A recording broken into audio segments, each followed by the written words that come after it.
이제 컨볼루셔널 뉴럴 네트워크에 대해 생각해 보시면 이제 아래쪽에는 컨볼루셔널 레이어들이 이렇게 있고 위쪽에 FC 레이어가 있었죠. 그래서 아주 전형적인 컨볼루셔널 뉴럴 네트워크 구조는 이런 구조입니다. 뭐 컨볼루션, 렐로, 컨볼루션, 렐로, 그다음에 중간중간에 풀링이 들어가고요. 컨볼루션, 렐로, 컨볼루션, 렐로, 풀링이 들어가고 끝에 풀리 커넥티드가 들어가가지고 이제 결과를 내보내는 거죠.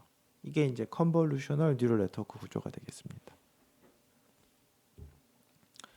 자, 그러면 그럼 풀리 컨볼루셔널 네트워크는 뭐냐? 그러면 이름만 가지고서 짐작할 수 있는 거는 이름만 갖고 짐작할 수 있는 거는 FC 대신에 풀리 커넥티드 대신에 저기도 컨볼루션이 들어간다는 얘기겠죠. 그러니까 지금 이거는 컨볼루셔널 뉴럴 네트워크. 이제 뭐 비슷한 약자들이 많아서 좀 헷갈리는데요. 컨볼루셔널 뉴럴 네트워크. 그러니까 얘는 컨브레이어 더하기 컨브레이어 더하기 FC 레이어가 들어가는 거죠.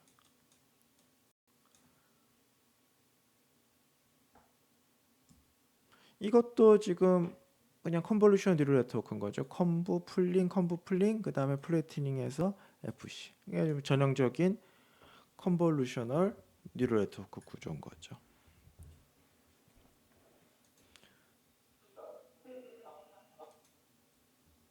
그래서 이제 중간에 보시면 뭐 어제만 그 앞에서 많이 했었지만 이런 중간에 나오는 것들을 모두 다 어느 정도 이미지처럼 생각할 수가 있다. 뭐 우리가 눈으로 봤을 때 아주 해석이 쉬운 건 아닌데 위스 하이트 있고 그다음에 채널 있고 이게 이제 이미지 같이 뭐 적어도 3D 텐서 형태로 볼 수 있다. 이렇게 되겠습니다. 그래서 일종의 뭐 이미지처럼 될 수 있다. 뭐 대부분은 이제 풀링이나 이런 것 때문에 원본보다 작아지는데요.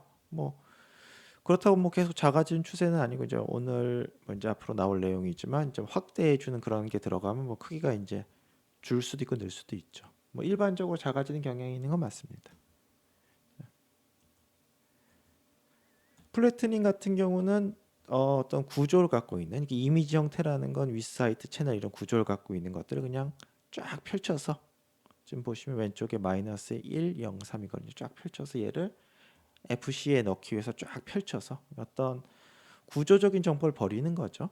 숫자가 어떤 스트럭처를 갖고 있는 것들을 버리는 거죠. 그렇게 가지고 하는 게 플래트닝인 거고요. 지금은 전형적인 컨볼루셔널 뉴럴 네트워크에 대해서 말씀을 드렸습니다. 그러면 풀리 컨볼루셔널 뉴럴 네트워크란 건 뭐냐 하면 이게 디텍션, 세그멘테이션 뭐 앞으로 쭉 나올 거에 굉장히 중요한 개념이고요. 이 풀리 컨볼루셔널 뉴럴 네트워크로 앞에 것들을 이제 앞으로 나올 내용들을 만든다라고 생각하시면 굉장히 비슷합니다. 그래서 이거를 처음 생각한 사람은 굉장히 스마트한 아이디어를 낸 건데 결과적으로 바뀐 건 별로 없는 거죠. 그러니까 보는 관점을 바꿨는데요. 자, 뭐 설명 쉽진 않지만 한번 해보면 이게 이제 지금 소위 말하는 클래시피케이션 네트워크 구조인데요. 뭐 레이어 통과해서 컨브 레이어 통과해서 텐서 나오고 컨브 레이어 통과해서 텐서 나오고 컨브 레이어 통과해서 텐서가 나오고 컨브 레이어 통과해서 텐서가 나오고 뭐 이렇게 진행되다가 어느 시점에 플래트닝을 하는 거죠.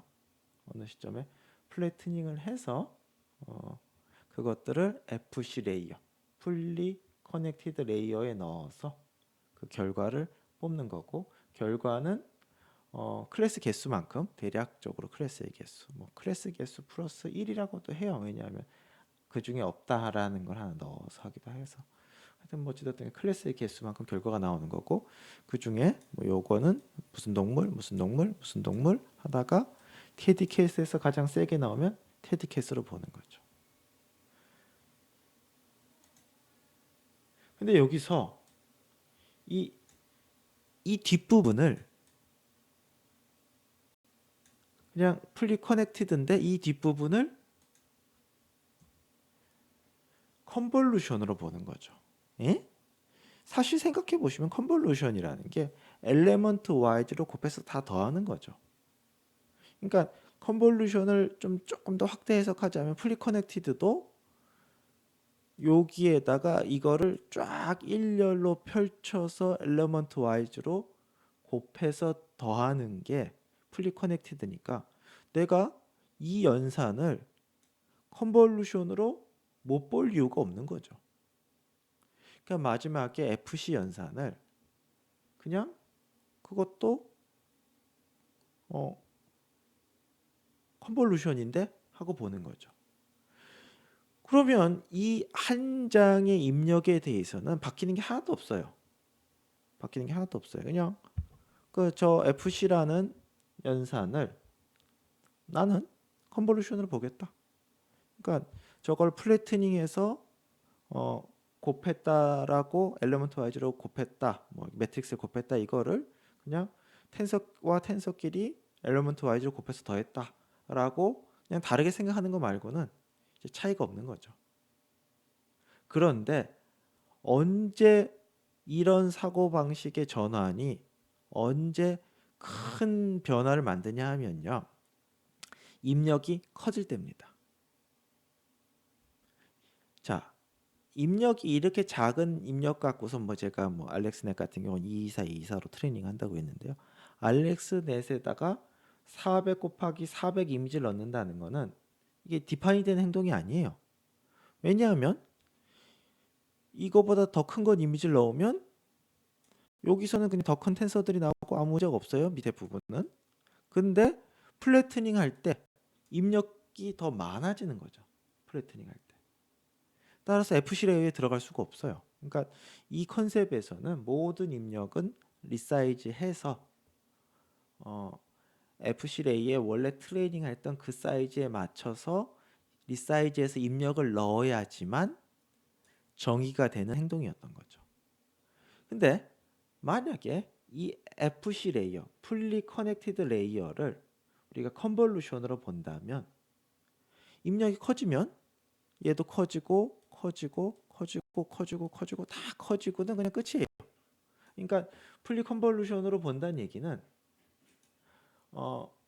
입력 사이즈의 영향을 안 받는다는 거죠. 그 입력 사이즈의 영향을 안 받는 대신에 입력이 커지면 출력도 커지는 거로 끝이 나는 거죠.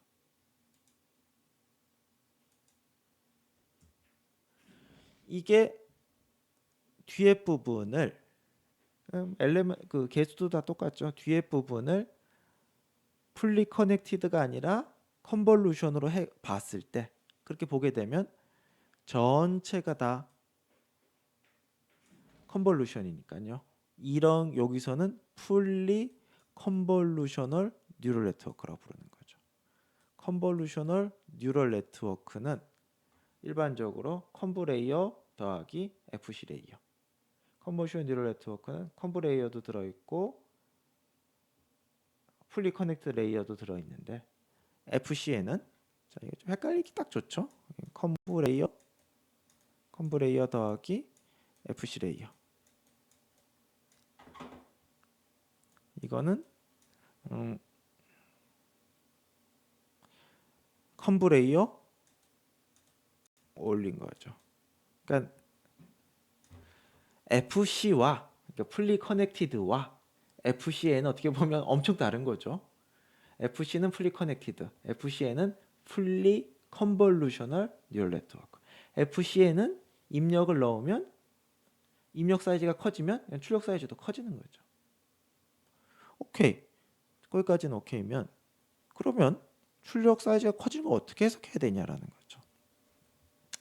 자, 어떻게 해석해야 되냐 하면요. 해석 방법도 처음엔 좀 거부감이 있는데 좀만 익숙해지면 굉장히 자연스럽습니다. 이게 좀 예를 들어서 스무 클래스라고 하겠습니다. 일반적으로 227이라고 적었네. 227, 227 이미지를 넣으면 20개의 숫자가 나오는 거죠. 요거를 풀리 컨볼루션으로 바꿔서 저 큰 이미지를 넣는다면 자, 요 채널이 20 채널이 되겠죠. 요 왼쪽 위에가 20 채널의 숫자가 나오는 거고 이 적힌 거는 요 왼쪽 위에 거를 잘라서 알렉스넷에 넣은 결과랑 똑같은 결과가 나오는 거죠. 그러니까 뭐가 나오냐 하면 입력에서 어떤 요 왼쪽 위에 부분에 어떤 클래스가 있는지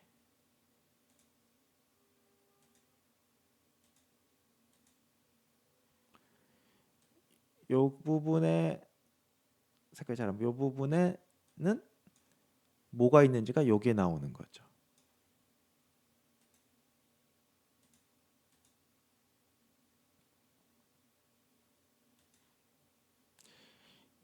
요 부분이다. 중간에 있는 이 부분 224, 224라면 어떤 요 정도의 숫자가 나오겠죠. 그러니까 이 컨볼루션 레이어의 어떤 성질, 입력, 출력의 어떤 위치 관계와 그 다음에 FC 레이어를 컨볼루션 레이어로 해석했을 때는 이 뭐 굉장히 저해상도의 어떤 맵이 나오는데 여기에 이쪽에 그러니까 대강 위치에 맞는 거기에 뭐가 있는지 알아는 맵이 나오는 거죠. 자, 여기서 보시면 왼쪽에 개가 있고 오른쪽에 고양이가 있죠. 그러니까 저기서 그림을 통해서 저 그림을 그린 사람이 보여주고 싶은 거는 고양이 채널은 저 위치에서 활성화가 된다는 거죠. 무슨 뭘 알 수 있냐? 고양이가 이쯤에 있다라는 걸 알 수가 있는 거죠. 그러니까 풀리 컨볼루션 뉴럴 네트워크를 적용하고 봤더니 각 위치별로 뭐가 있는지를 알 수 있는 거죠. 굉장히 저해상도긴 하지만 따라서 거기서 그걸 갖고서 알아서 잘 확대를 하면 이제 이 부분이 이제 뭐 아트가 되겠죠. 앞으로 이제 뭐 세그멘테이션 얘기할 때도 계속 저걸 어떻게 확대할 것인가, 안정적으로 뭐 정보를 잘 써서 그런 얘기가 계속 나오겠지만 기본적으로 저해상도를 이렇게 확대하게 되면 클래스 맵이 나오는 거죠. 왜냐하면 고양이 이 주변에 고양이다. 그게 이제 나오는 거니까요. 그래서 이 컨셉이 FCN 풀리 컨볼루셔널 뉴럴 네트워크가 되겠습니다. 저 같은 경우는 FCN을 굉장히 선호하는데요. 뭐 가능하면 뭐 FCN으로 바꿔서 문제를 바꿔서 풀고 이런 걸 선호하는데요. 왜냐하면 트레이닝 할 때 사용할 때 입력 해상도에 제한이 없는 거죠. 그러면 크면 큰 대로 작으면 작은 대로. 트레이닝 할 때랑 사용할 때는 달라도 되고. 그래서 굉장히 저는 뭐 굉장히 훌륭한 생각이라고 훌륭한 아이디어로 생각을 하고 실제로도 논문 인용 횟수나 이런 거로 봤을 때 이제 굉장히 대단한 발견이죠. 그렇죠? 그래서 조금 더 예를 한번 들어보도록 하겠습니다. 이게 지금 FCN이란 개념을 설명드렸지만 이게 굉장히 쓸모가 많습니다. 정말 많은 문제들이 FCN으로 모델링이 될 수 있는데요. 한번 생각을 해보죠. 우선 클래시피케이션은 일반적으로 출력이 어떻게 되느냐? 입력은 이미지겠죠? 입력은 위스 하이트의 3채널 칼라 이미지인 거죠. 뭐 다 그렇습니다. 그랬을 때 클래시피케이션이라면 오브젝트 레커니션이라면 출력은 그냥 1 곱하기 1이니까 뭐 그냥 뭐 무시하셔도 되겠고요. 그냥 클래스의 개수만큼 숫자가 나오는 거죠. 뭐 당연한 얘기죠. 뭐 알렉스넷이라고 생각해도 되고 알렉스넷의 끝부분을 우리가 풀리 커넥티드라고 생각을 하셔서 컨볼루션이라고 생각을 하셔서 뭐 저렇게 생각하셔도 되고 뭐 여기서는 클래시피케이션은 두 개가 차이가 없죠.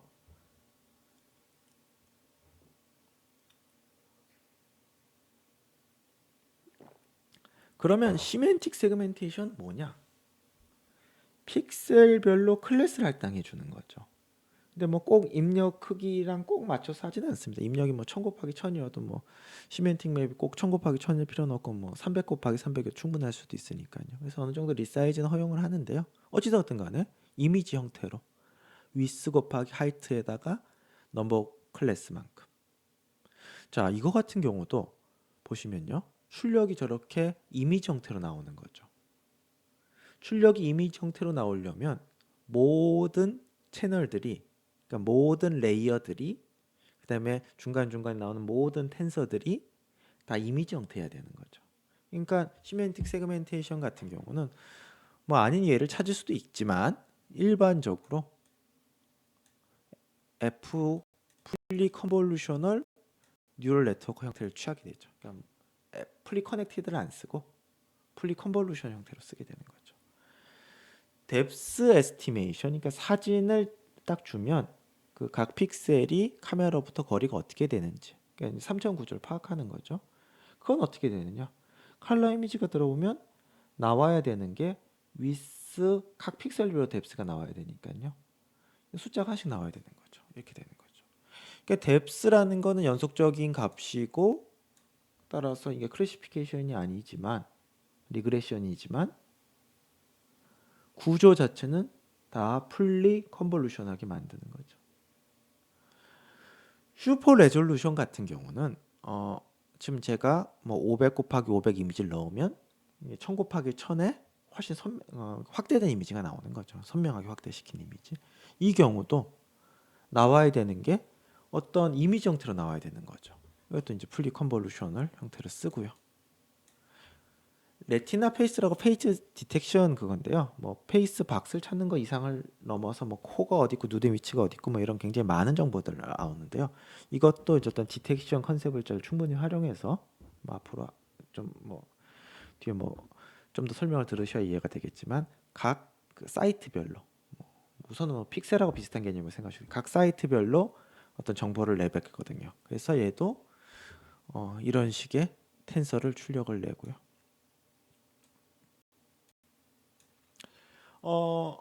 오브젝트 디텍션 같은 경우는 이제 오늘의 굉장히 중요한 토픽이 되겠죠. 투 스테이지랑 원 스테이지가 있는데요. 얘네들을 이제 투 스테이지 어프로치 생각해 보면 투 스테이지 어프로치는 결과물은 박스가 있고 그 다음에 각 박스에 정보가 있는 거죠. 그러니까 각 박스의 위치 컨피던스 클래스. 그러니까 요 박스 여기에 뭐가 있고 여기에 뭐가 있고 이걸 박스 형태로 나타내는데 각 박스 개수는 이제 입력 따라 다르겠죠. 그래서 이 투 스테이지 어프로치는 FCM만 갖고는 안 돼요. 왜냐하면 뭐 지금 출력이 이미지 형태로 나오는 게 아니잖아요. FCM 플러스 알파가 더 필요한 거죠. 뭐 그 부분에 대해서 하겠습니다. 하지만 이 투 스테이지 어프로치조차도 FCN 형태가 굉장히 중요한 부분인 거죠. 그 부분에 대해서 앞으로 하겠습니다. 근데 이제 원 스테이지 어프로치는 그냥 각 사이트별로 나 여기에 어떤 물체가 어떤 형태로 있어라고 사이트별로 얘기해 주는 거거든요. 그래서 원 스테이지 어프로치도 풀리 컨볼루션 네트워크의 아이디어가 그대로 반영이 되는 거죠. 그다음에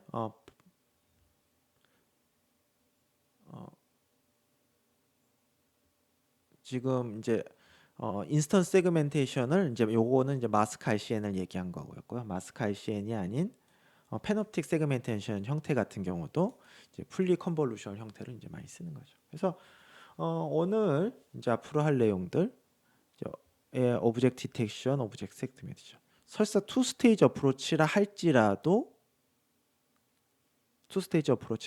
이 풀리 컨볼루션의 개념은 굉장히 중요하고 잘 알고 계셔야 되는 거죠. 그 개념이 뭐였냐? 뒷부분에 풀리 커넥티드 레이어를 얘를 컨볼루션으로 내가 해석하다겠다. 그러면 입력이 커지면 입력 해상도 올라가면 얘도 그냥 이미지 형태로 이제 계속 커지는 거고요.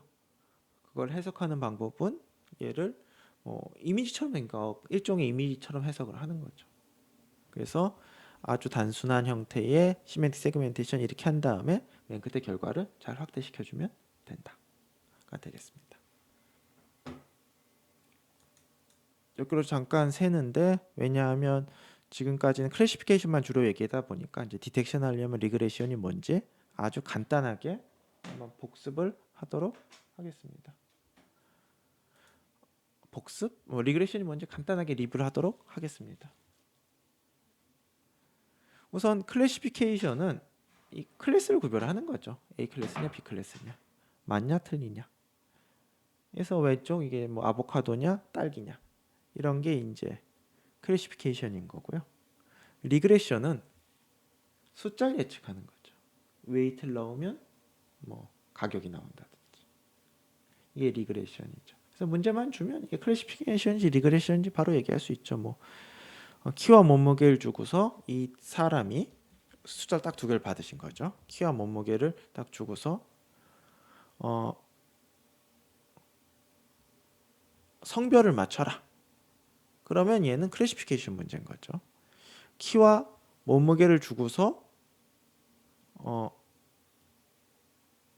키와 몸무게를 주고서 신발 크기를 맞춰라. 그거는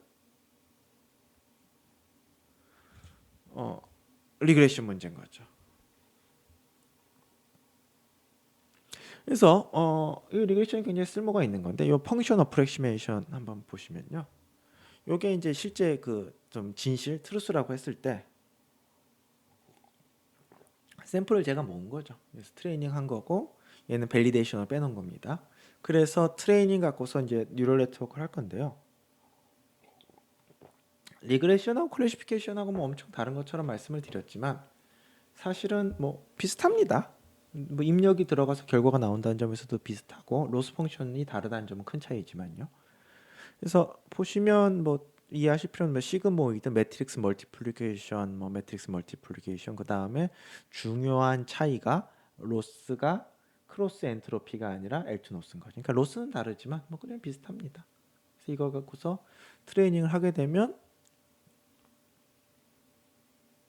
이런 식으로 이제 피팅이 되는 거죠.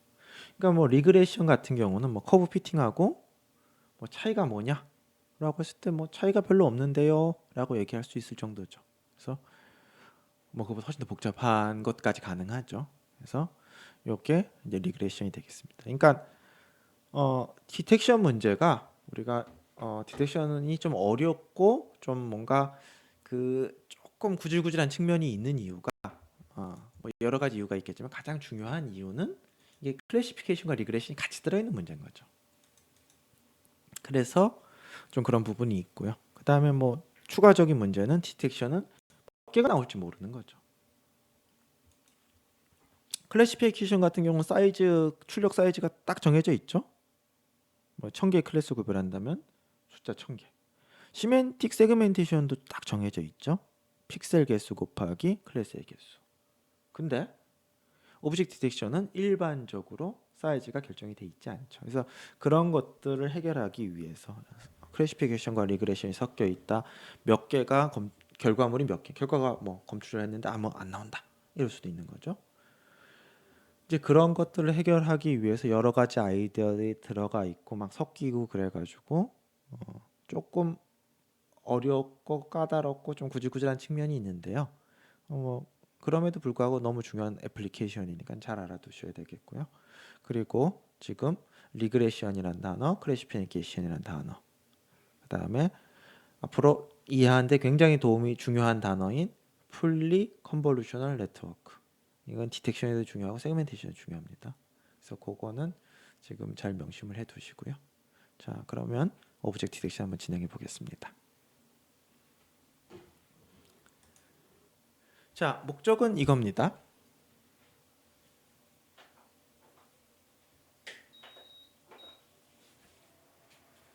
입력이 들어오면 박스도 찾고 뭐 사실 꼭 박스일 이유는 없죠. 뭐 컨투어일 수도 있고 마스크일 수도 있고. 근데 뭐 가장 박스 흔하게 쓰이긴 합니다. 뭐 3차원 박스일 수도 있고. 근데 2차원 박스가 제일 흔하게 쓰이죠. 그래서 각 박스에 어떤 클래스가 있는지 이제 구별하는 게 되겠습니다.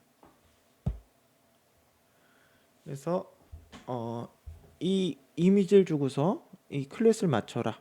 이게 이제 이미지 클래시피케이션 문제인 거죠.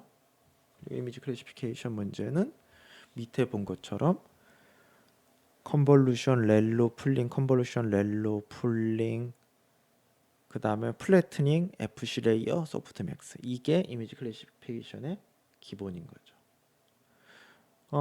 우리가 뭐 일반적으로 많이 보는 태스크는 아닌데요. 이제 로컬라이제이션이라는 태스크가 있으면 이제 로컬라이제이션이라는 거에 좀 약간 어떤 거냐면 내가 여기 있는 거 아는데 어디 있냐 이거죠. 그러니까 위치만 찾아라라는 거죠. 내가 뭔지도 되고 어디 있는지 찾아라. 그래서 이 로컬라이제이션 같은 경우는 이제 박스를 찾는 거니까요. 박스를 찾는 거니까 리그레션. 보통 박스는 뭐 중심과 윗사이트로 나타낼 수도 있고 왼쪽 위. 그러니까 어떻게든 숫자 4개로 표현할 수가 있죠. 보통 박스는. 그래서 이미지를 주고서 이거는 뭐 사실은 하나밖에 없는 경우에 딱 한정해서 한다고 그러면 클래스 구별하면 되고 그 다음에 리그레션에서 박스 위치 내보내면 되고 그렇죠? 이렇게 하게 되면 처리할 수가 있어요. 물체가 하나가 있는 게 개런티된 디텍션 문제에서는 클래시피케이션 돌리고 그 다음에 리그레션 돌려서 클래스 나오고 박스 나오면 되는 거죠. 물체가 하나가 있다는 가정 하에서는. 그런데 그렇지가 않잖아요. 여러 개의 박스가 있잖아요. 그 우리가 그 이미지넷 그 평가할 때 보시면 하나라는 게 개런티가 되면 어떻게 돼요? 클래스가 맞는지 보고 박스 위치가 많이 겹치는지 보고 그래서 두 개가 둘 다 성립하면 성공 둘 중에 하나라도 실패하면 실패라고 해서 이제 점수를 매기면 됐죠. 그러니까 물체가 하나만 있다는 게 개런티가 되면 쉬운데 생각하기가 문제는 전혀 그렇지 않다라는 거죠. 그래서 멀티박스를 처리해야 된다가 되겠습니다. 자, 지금 보시면 이제 여러 가지 이제 중요한 키워드들이 나오고 그것들이 이제 다 합쳐져 가지고 마지막에 이제 그 디텍션 이런 것들 하는 거고요. 이거 설명드릴 거고 그리고 뭐 누차 말씀드리지만 이게 절대로 간단한 토픽이 아닙니다. 많은 사전 지식들이 있어야지만 되는 건데요. 자, 지금 나온 중요한 거 다시 생각해 보시면 풀리 컨볼루셔널 네트워크란 키워드가 나왔고요. 뭐 한번 적으시면서 생각하시는 것도 좋겠습니다. 그래서 이것들 다 합쳐져야 되니까요. 풀리 컨볼루션 네트워크 나왔고 클래시피케이션 리그레션이라는 키워드가 나왔고 뭐 저도 쓰고 있습니다. 한번 써보시죠. 리그레션이라는 키워드가 나왔고요. 그다음에 로컬라이제이션이라는 키워드가 나왔고요.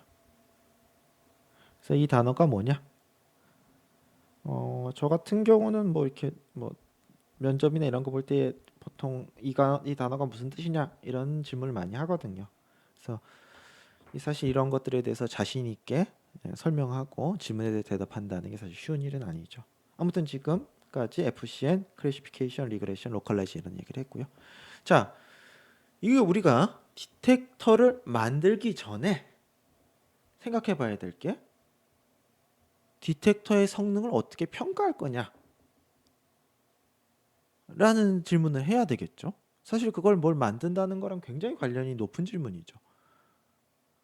뭐 소프트웨어 개발 방법론 중에 그 뭘 내가 만들어야 될 걸 먼저 만들기 전에 뭐 테스트 코드를 먼저 짜는 그런 방법론도 있죠. 그러니까 이게 잘 동작한다는 게 뭘 의미하는 건지에 대해서 한번 생각해 볼 필요가 있는데요. 디텍션 같은 경우는 사실 내가 성능을 어떻게 매저할지가 전혀 쉬운 얘기가 아닙니다.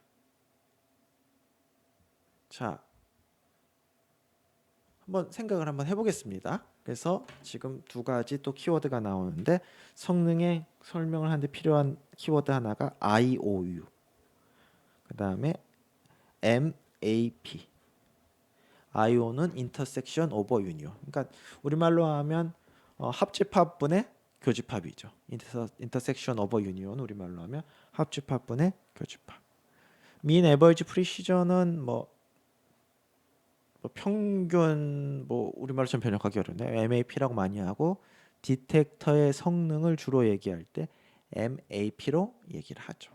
그러니까 그 디텍션 논문들 보시면 다 MAP 성능이 나와요. 근데 MAP가 뭔지에 대해서 모르면 사실 뭐 숫자가 크면 좋은 거다. 이 정도도 뭐 사실 많이 아는 걸 수는 있는데요. 이거에 대해서 MAP에 대해서 알면 어떤 게 좋은 디텍터고 어떻게 평가하는지에 대해서 조금 더 이해할 수 있겠죠. 우선 IOU는요. 이게 얼만큼 박스가 겹쳤는지인데요. 정답하고 프리딕트는 항상 다르겠죠. 그러면 얘가 어느 정도는 잘했다, 어느 정도는 못했다는 기준을 세워야 되는데요.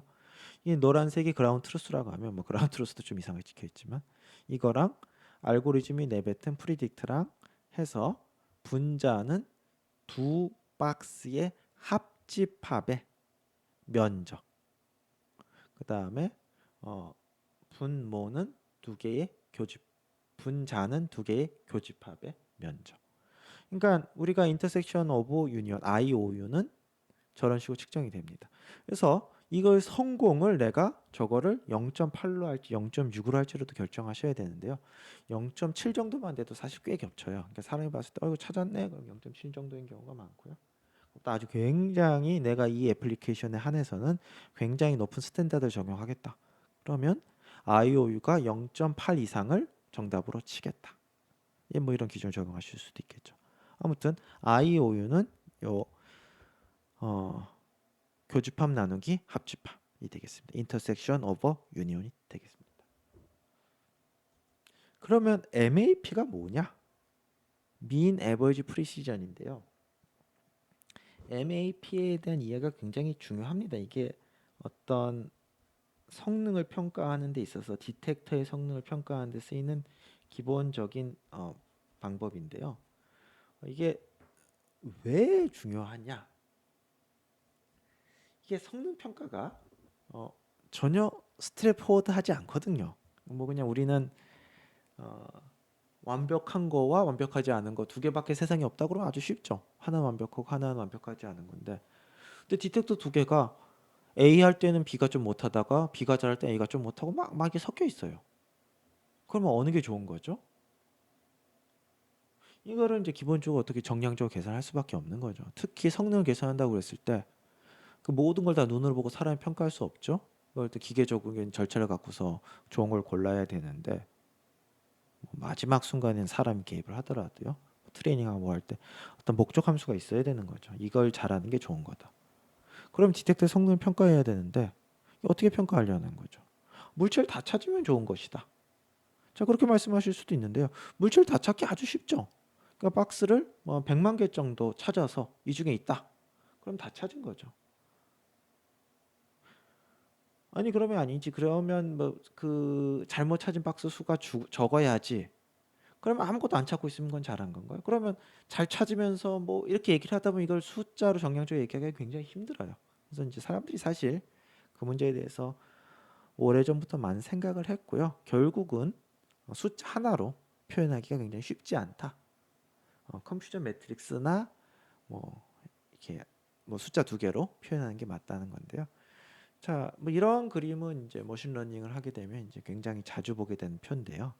자, 우선 타겟이라고 하면 정답이라고 생각하시면 되겠습니다. 정답이 있는 거고요. 그다음에 이제 뉴럴 네트워크가 모델이 예측한 대답이 이제 포지티브, 네거티브인 거죠. 그러니까 양성이라고 그러면 이제 뭐 보통 이 상황에선 좋지 않은 거죠. 뭐 코로나 양성 반응을 보였다 뭐 이런 거죠.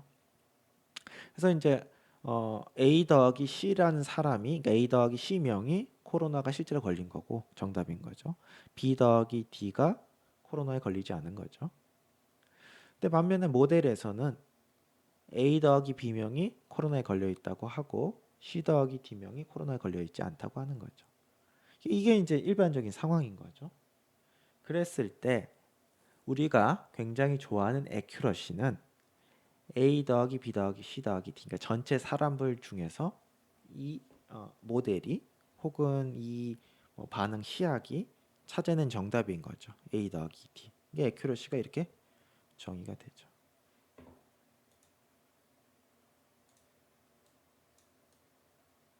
근데 안타깝게도 액큐러시는 별로 그렇게 좋은 메저가 아니에요. 그러니까 뭐 액큐러시가 좋으면 좋다라고 생각하는데요. 예를 들어서 어떤 굉장히 소수가 걸린 병이 있어서 걸린 사람이 10명, 건강한 사람이 1000명이라고 하겠습니다. 아니, 계산하기 쉽게 990명이라고 하겠습니다. 그러니까 건강한 사람이 걸린 사람이 10명, 건강한 사람이 990명. 근데 어떤 모델이 모든 사람이 다 건강하다고 하는 거죠. 그냥 아무것도 안 하고 다 건강하다고 얘기하는 거죠. 그럼 바로 애큐러시가 지금 99%가 되는 거죠.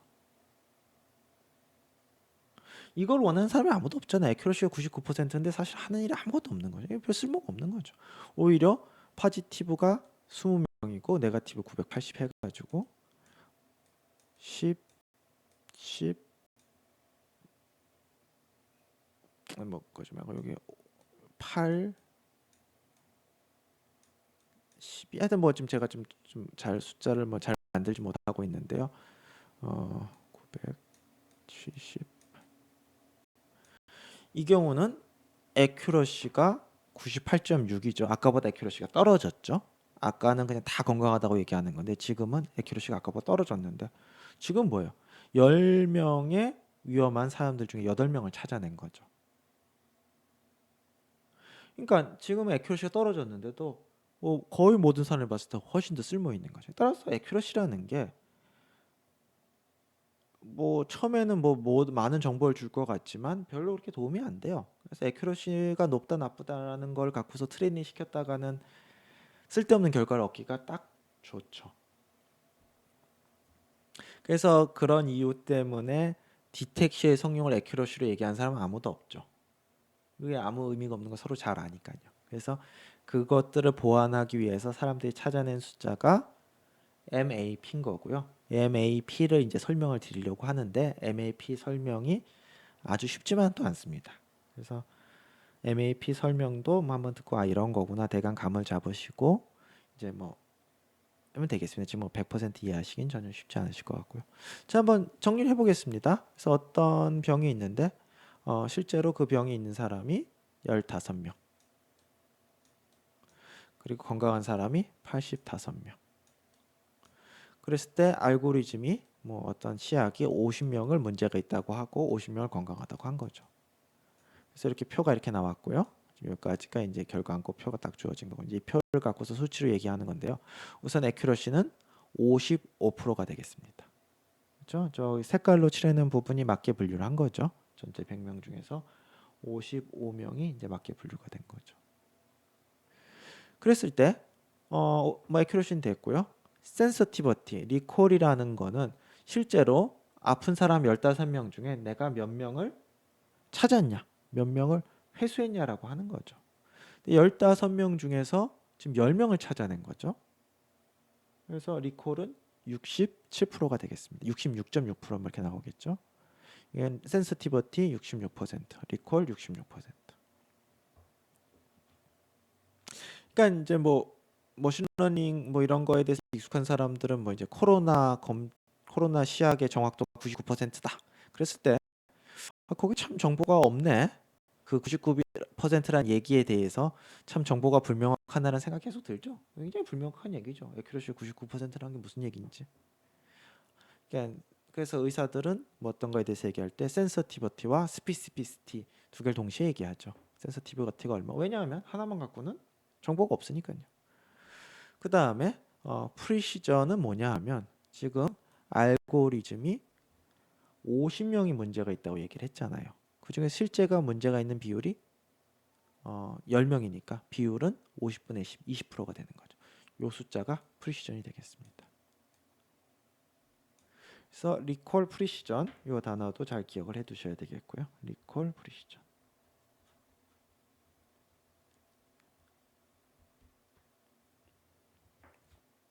그 저는 뭐 제 소견으로는 이 어떤 분야에 대해서 이해를 한다. 라는 거는 그 분야의 중요한 단어들을 잘 사용하고 잘 이해할 수 있다는 거라고 생각을 합니다. 그러니까 이 머신러닝에 대해서 어떤 공부를 한다라는 건 이 머신러닝의 중요한 텀들에 대해서 잘 이해를 하는 거죠. 그리고 대화를 하면서 딴 사람이 하는 얘기 알아듣고 내가 갖고 있는 생각을 상대편한테 오해 소지 없이 명확하게 얘기하는 거죠. 그러니까 좋은 걸 만들어 달라고 얘기하는 게 아니라 프리시전은 얼마 이상, 리콜도 얼마 이상인 게 내가 필요하다 이렇게 얘기한다든지. 그래서 한번 예를 들어보면요. 이게 지금 뭐 뇌의 사진인데 왼쪽 위에 있는 사진은 조금 문제가 있는 건강에 문제가 있는 분의 사진이고 왼쪽 아래는 이제 건강한 경우인데요. 이 뉴럴 네트워크를 통해서 우리가 원하는 가장 이상적인 거는 문제가 있는 사람이 들어가면 뭐 위험하다라고 숫자를 내뱉고 그 굉장히 큰 숫자를 내배했고 건강한 사람이 들어가면 괜찮아요 라고 작은 숫자를 내뱉는 거고 두 개가 전혀 겹치지 않는 거죠. 그러면 완벽하죠. 그러면 제가 스레시홀드를 요 기준으로 잡아서 중간에 아무데나 잡아서 새로운 사람이 들어왔을 때 요게 떨어지면 위험해요 그러고 요게 떨어지면 괜찮아요. 요게 떨어지면 위험해요. 요게 떨어지면 괜찮아요 라고 얘기하면 되겠죠. 이게 이상적인 상황입니다. 그런데 뭐 간혹 그런 경우도 있겠지만 대부분은 저렇지 않죠. 긴가민가 하죠. 그래서 문제가 있는 사람들 해보면 뭐 전체적으로 좀 높게 나오긴 하지만 이런 식으로 나오고 건강한 사람들 해보면 전체적으로 낮게 나오긴 하지만 저런 모양이고 되는 거죠. 자, 그래서 이쪽에 떨어진 문제가 있어요. 이쪽에 떨어지면 건강해요. 뭐 이쪽에 떨어지면 건강해요라고 얘기하면 되는데 문제는 이런 부분들에 대해서는 어쩔 수 없이 트레이드 오프가 발생할 수밖에 없는 거죠. 그러니까 불확실하게 얘기할 수밖에 없다는 거죠. 그래서 생각을 해보시면 자, 제가 스레셜드를 여기를 잡았어요. 그래서 이쪽 오른쪽은 다 문제가 있다고 얘기를 한다면 만약에 문제가 있는 사람이 이쪽에 떨어질 경우엔 아무 문제가 없죠. 제가 문제가 있는 사람 문제가 있다라고 얘기하는 거죠. 반면에 여기에 있는 사람은 건강한 사람을 문제가 있다라고 얘기를 하는 거죠. 건강한 사람을 문제가 있다라고 얘기하는 거죠. 얘가 펄스 파지티브인 거죠. 그러니까 건강한 사람 보고 아이고 아프십니다 라고 얘기하는 거죠. 펄스 파지티브. 반대로 이쪽에 왼쪽 아래에 있는 사람들은 건강하다고 내보내는 거죠. 아픈 사람들을. 따라서 이 경우는 미싱, 펄스 네거티브, 타입 2 에러. 그러니까 이거 같은 경우는 치료를 해야 되는 사람을 놓치는 거죠. 그러니까 이 두 개가 건강한 사람 보고 아프다고 하는 거랑 아픈 사람 보고 건강하다고 하는 거랑 그냥 단순히 둘 다 틀렸어로 끝날 문제가 아니라 그거로 발생하는 대가는 굉장히 다른 거죠. 그걸 파급 효과는. 그래서 스레셜드를 정해야 되는 거죠. 근데 어떤 게 제일 좋은 스레셜드냐? 그건 이제 주관적인 문제인 거죠. 어떤 사람은 그래도 아픈 사람은 다 잡아내야지. 이렇게 생각할 수도 있고요. 이게 만약에 어떤 법적인 잣대라면 생사람을 잡아서는 안 되지. 이거 같은 경우는 이제 그 분야의 어떤 정치 사회적으로 결정할 문제가 엔지니어가 뭐 기술적으로 결정할 수는 없는 문제인 거죠. 아무튼 이런 항상 트레이드 오프가 있다. 뉴럴 네트워크 하는 방식은 항상 이런 문제가 발생할 수밖에 없다. 그래서 만약 스레셜드를 굉장히 보수적으로 잡은 거죠. 굉장히 큰 수를 잡았어요. 그렇게 되면 무슨 문제가 발생하느냐? 리콜이 굉장히 작아지는 거죠. 그러니까 아픈 사람들 중에서 내가 찾아낸 사람의 비율이 그게 이제 센서티버티 리콜이었죠. 리콜이 주는 거죠. 반면에 프리시전은 엄청 올라가겠죠. 그러니까 높은 스레셜드는 리콜을 줄이고 프리시전을 높이는 효과가 있는 거죠. 지금 프리시전이 100%죠. 스레셜을 좀 낮추게 되면요. 리콜 비율이 올라가요. 그러니까 많이 찾아내는 게 아픈 사람을 잘 찾아내는 거지만 생사람도 잡는 거죠. 멀쩡한 사람도. 이게 프리시전이 떨어지는 거죠. 그러니까 리콜과 프리시전은 뭐 꼭 그런 건 아니지만 기본적으로 트레이드오프 관계에 있는 거죠. 그래서 하나를 희생시켜서 하나를 높일 수가 있는 거죠. 따라서 리콜하고 프리시전을 둘 다 얘기를 해야 되는데 리콜과 프리시전이 하나는 줄이고 하나를 높이니까 그러니까 뭔가 누구와 비교하고 싶으면 프리시전을 같은 숫자를 놓고 리콜을 비교하든지 리콜을 같은 숫자로 놓고 프리시전을 비교해 하나를 이제 맞춰야 되는 거죠. 무슨 말인가 하면 가격과 품질이라는 게 있을 때 가격도 다르고 품질도 다르다. 그럼 어느 게 좋은 건지 말하기가 참 힘든 거죠. 오히려 같은 가격일 때 얼마다.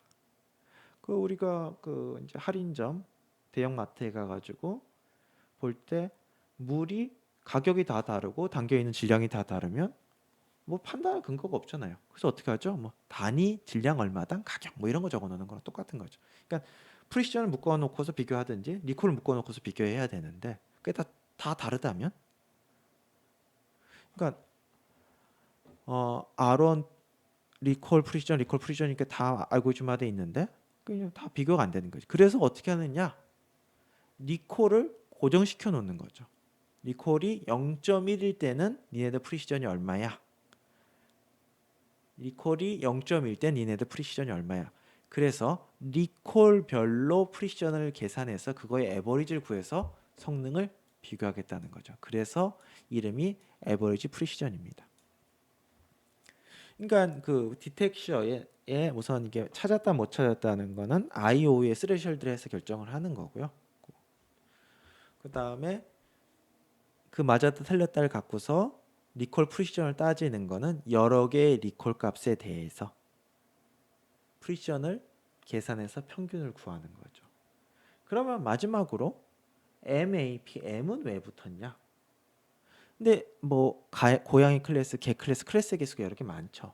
그러면 AP 값을, 에버리지 프리시전 값을 여러 클래스에 대해서 또 평균을 구해야 되겠죠. 그래서 MAP가 만들어지게 됩니다. 그래서 이 MAP라는 게 사실 이해하기 쉽지 않지만 디텍션의 성능을 얘기하는 기본적인 거고요. 생각해 보시면 리콜을 고정시켜 놓고 프리시전을 계산해서 평균을 내는 거야. 여러 개의 리콜 값에 대해서 여러 개의 클래스에 대해서 이거를 반복하는구나 라고 생각하시면 되겠습니다. 그래서 MAP. 자, 이거는 지금 어떤 디텍터들, 유명한 디텍터들 뭐 지금도 나오고 있지만 욜로노 V5까지 나오고 그랬죠. 이 한번 정리한 건데요. RCN은 뭐 굉장히 많죠. 패스트 RCNN, 욜로 SSD, 욜로 마스크 RCNN, 뭐 레티나는 이게 이제 디텍터가 이제 굉장히 중요한 애플리케이션이고 많고, 그다음에 일반인 뭐 이제 개발자들도 많이 쓰는 거죠. 그래서 그러면 이것들에 대해서 이제 앞으로 한번 살펴보도록 하겠습니다.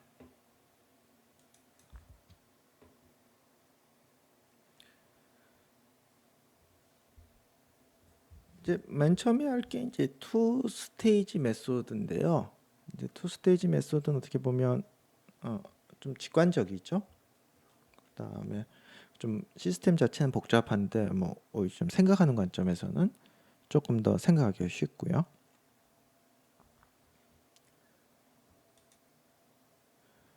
그래서 한번 다시 생각해 보겠습니다. 이제 우리가 클래시피케이션은 잘하게 됐어요. 클래시피케이션은 잘할 수 있습니다. 근데 이제 디텍션을 생각해 보게 되면 저거를 잘라서 왼쪽 아래처럼 이미지를 잘라가지고 넣어서 얘가 고양이냐 개냐 고양이냐 개냐 이걸 계속 판단하게 되면 모든 스케일과 모든 포지션에 대해서 그걸 다 해보면 되겠죠. 그 디텍션에 대해서 뭐 좀 현실성은 떨어지지만 디텍션을 실현할 수 있는 하나의 방법은 인풋을 막 잘라가지고 그걸 크랍해서 다 넣어보는 거죠. 그것도 일리가 있는데 이거 자체로는 좀 힘들 것 같고, 이게 이제 사실 얼굴 페이스 디텍션에서 예전에 그렇게 했습니다. 왜냐하면 페이스 디텍션 같은 경우는 얼굴만 딱 생각한다면 1대1 정도 비율이니까요. 그러니까 뭐 박스가 뭐 모양이 딱 정사각형이고 뭐 하면 쓸고 지나가면 되니까요. 근데 이제 고양이냐 개냐 뭐 하다못해 사람이라도 서 있냐 누워 있냐에 따라서 박스가 뭐 위로 길어야 될 수도 있고 옆으로 길어야 될 수도 있고 뭐 굉장히 다양하죠. 그래서 이걸 어떻게 다 해야 되냐라는 생각이 드는 거고, 그러면 좀 프로미싱한 데를 어떻게 찾을 것인가라고 이제 생각이 발달을 하는 거죠. 이미지를 잘라서 넣는 거는 오케이. 단 좀 프로미싱한 부분만 좀 수를 줄여서 넣어보자. 뭐 100만 개 넣을 수는 없지 않냐. 뭐 1000개만 넣어보자. 뭐 이런 생각을 하는 거죠. 그래서 지금 보여드리는 이 그림은 이제 예전에 페이스 디텍션 같은 경우는 박스들이 돌아다니고 있는 거죠. 이 박스들이 지금은 띄엄띄엄 뭐 이렇게 보이실 텐데 제 컴퓨터에서 이제 전체를 다 쓸고 지나가는 거죠. 그러다가 저 얼굴에 딱 맞아 떨어지는 순간 페이스라고 하는 거죠. 그래서 이 컨셉을 적용하는 건데 이게 지금 뭐 꼭 1대1은 이건 아니니까요. 1대1은 아니니까 여러 모양의 뭐 애스펙트 레이쇼가 다양한 여러 걸 테스트해야 되고 스케일도 테스트해야 되고, 그냥 제3의 방법, 예전에 딴 사람들이 만들어놨던 딥러닝과 상관없이 만들어놨던 방법들을 써서 박스 프로포절들을 만들어내자. 저 그림에 보이는 아래쪽에 보이는 파란 박스들이 박스 프로포절인 거, 리전 프로포절인 거고, 그 다음에 위에 있는 게 이제 리전 프로포절 만들기 위해서 쓰는 이제 고전적인 방법인 거죠. 이제 고전적인 방법이 뭔지는 별로 중요하지 않은데요. 왜냐하면 이제는 이런 방식 안 쓰니까요. 그래서 뭐 고전적인 방법을 썼다. 딱 이 정도면 이해하시면 될 것 같고요. 자, 그러면 어떻게 하시겠어요? 이 다음에는 굉장히 명확한데요. 처음 만들어진 박스 하나하나를 컨볼루셔널 뉴럴 네트워크에 넣어서 뭐 그냥 말렉스넷이든 뭐든 거에 넣어서 클래스가 뭔지 구별하면 되겠죠. 그러니까 이 RCNN 계열은 이 투 스테이지라고 불리는 이유가 박스 프로포절, 리전 프로포절을 막 만들어내는 스테이지 1 단계가 있고 그 만들어낸 프로포절들에 대해서 개별 검증이 들어가는 하나하나 검증이 들어가는 두 번째 단계가 있는 거죠. 그래서 투 스테이지 어프로치라고 합니다.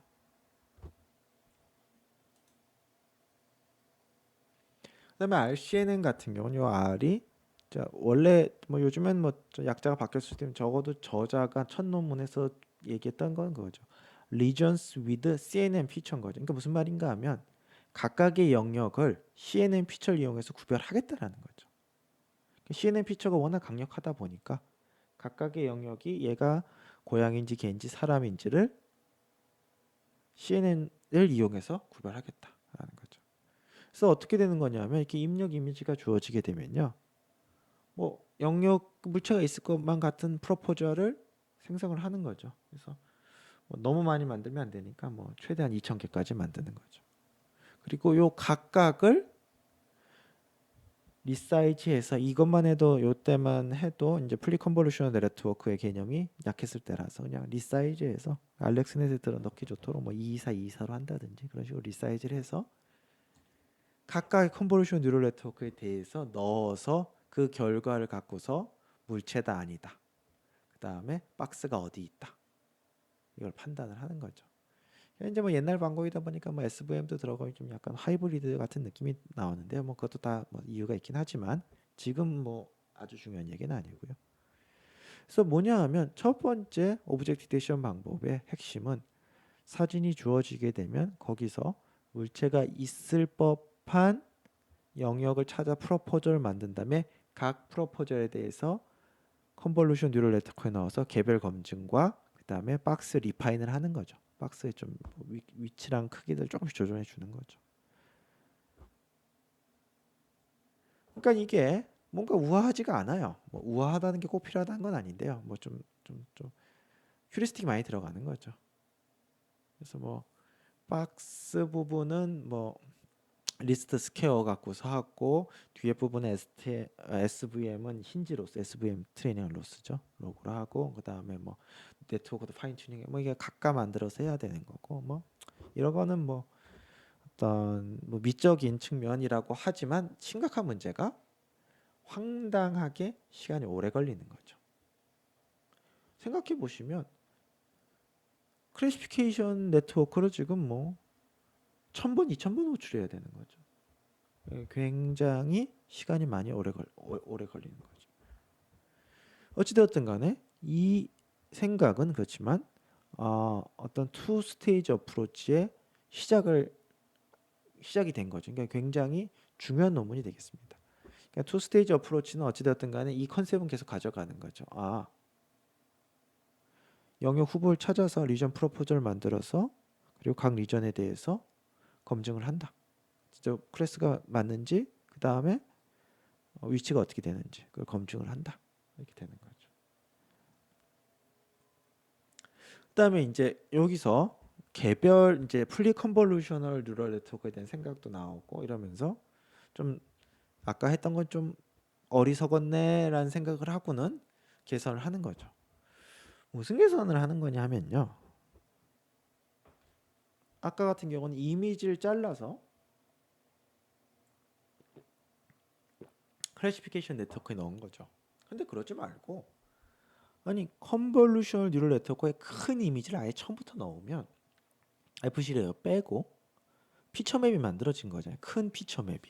그냥 그렇게 큰 피처 맵을 만들어 놓고 그 피처 맵은 입력 이미지 이렇게 대강 대응이 되는 거죠.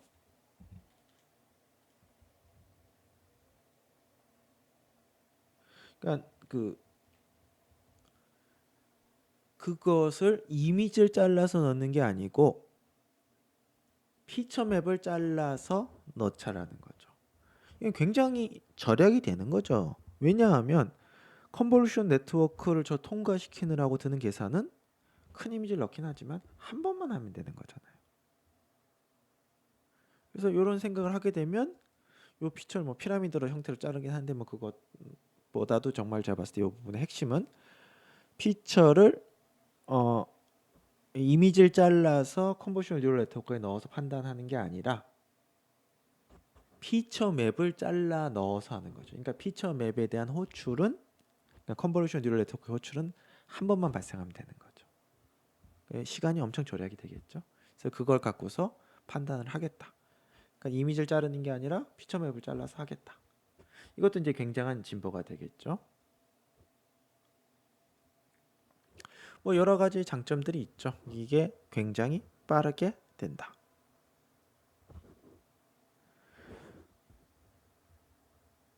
뭐 사실 뭐 장점이 빠르다는 거 말고는 사실 딱 보이는 건 없네요. 뭐 빠르다. 뭐 이제 단점은 뭐 여전히 아까랑 똑같죠. 이게 뭐 트레이닝이고 뭐고 이게 좀 뭐 좀 휴리스틱하다. 휴리스틱하다. 그다음에 뭐 좀 트레이닝하는데 오래 걸린다. 뭐 트레이닝하는데 오래 걸린다는 건 뭐 큰 흠이라고 할 수는 없겠네요. 뭐 25시간 정도면. 자, 여기까지가 됐고요. 그러니까 지금까지 나온 거는 투 스테이지 어프로치 설명을 드렸고요. 그다음에 투 스테이지 어프로치에서 어, 맨 처음에 그냥 이미지 잘라가지고 하겠다였다가 피처맵 잘라서 하는 게 더 효율적이다. 라게 된 거고요. 자, 이제 다음 단계로 사람들이 생각한 게 그냥 이거를 뭐 요 부분 만들고 요 부분 만들어서 이렇게 붙이지 말고 전체 다 만들어서 한번 엔투엔으로 한번 트레이닝 한번 해보자 라는 거죠. 이게 그림인데요. 자, 보시면요. 인풋이 있죠. 컨보루션 뉴럴 네트워크를 딱 통과해서 풀리 컨보루션 뉴럴 네트워크가 되겠죠. 당연히. 해서 피처 맵을 만들고요. 거기서 잘라내서 풀링을 해서 맥스 풀링, 에버리지 풀링 이제 용어 아시죠? 그러니까 풀링이라는 건 이렇게 그 부분을 이렇게 덜어낸다, 뭐 뽑아낸다 이렇게 생각하시면 되겠습니다. 뽑아내서 걔를 풀리 커넥티드 레이어에 넣어서 박스랑 클래스랑 구별하는 거죠. 그래서 이거를 그 앞에 거랑 똑같지 않습니까? 뭐 저기 리니어가 뭐 SVM이냐 뭐 그런 아주 디테일을 빼놓고는 이제 전체적인 구조가 똑같죠. 그러니까 큰 이미지를 넣어서 피처맵을 만들고 피처맵을 잘라 넣어서 그걸 넣어서 그다음에 바운딩 박스랑 클래스를 구별하겠다. 앞에 거랑 비슷한데요. 결정적인 차이는 뭐냐 하면 이 풀링을 잘 만들어서 이 백프로포게이션이 가능하다라고 하는 거죠. 가능하게 만들겠다라는 거죠. 그러니까 얘 앞에서 얘기했던 부분은 그냥 아랫부분 트레이닝, 뒷부분 트레이닝, 그래서 뒤에 붙이자 이거였죠. 앞부분 트레이닝, 뒷부분 트레이닝해서 붙이자였는데요. 이 방법은 뭐냐면 그냥 이거를 통으로 해서 요 백프로포게이션 뭐 리니어 소프트맥스 FC 다 백프로포게이션 컨볼루션 레이어 다 가능하잖아요. 요 부분만 백프로포게이션만 잘 만들면 된다라는 거죠. 그리고 풀링도 저 잘라낸 부분도 백프로포게이션 얼마든지 만들 수 있죠. 그래서 저 부분도 미분 가능하게 디자인을 해서 전체를 end-to-end으로 트레이닝 하자 되겠습니다. 그래서 이제 지금 이게 어떤 그 인풋 이미지를 잘라서 넣겠다라는 게 그 맨 처음에 생각이었다면 생각이 좀 발달해서 피처맵에서 잘라서 넣겠다라는 거죠.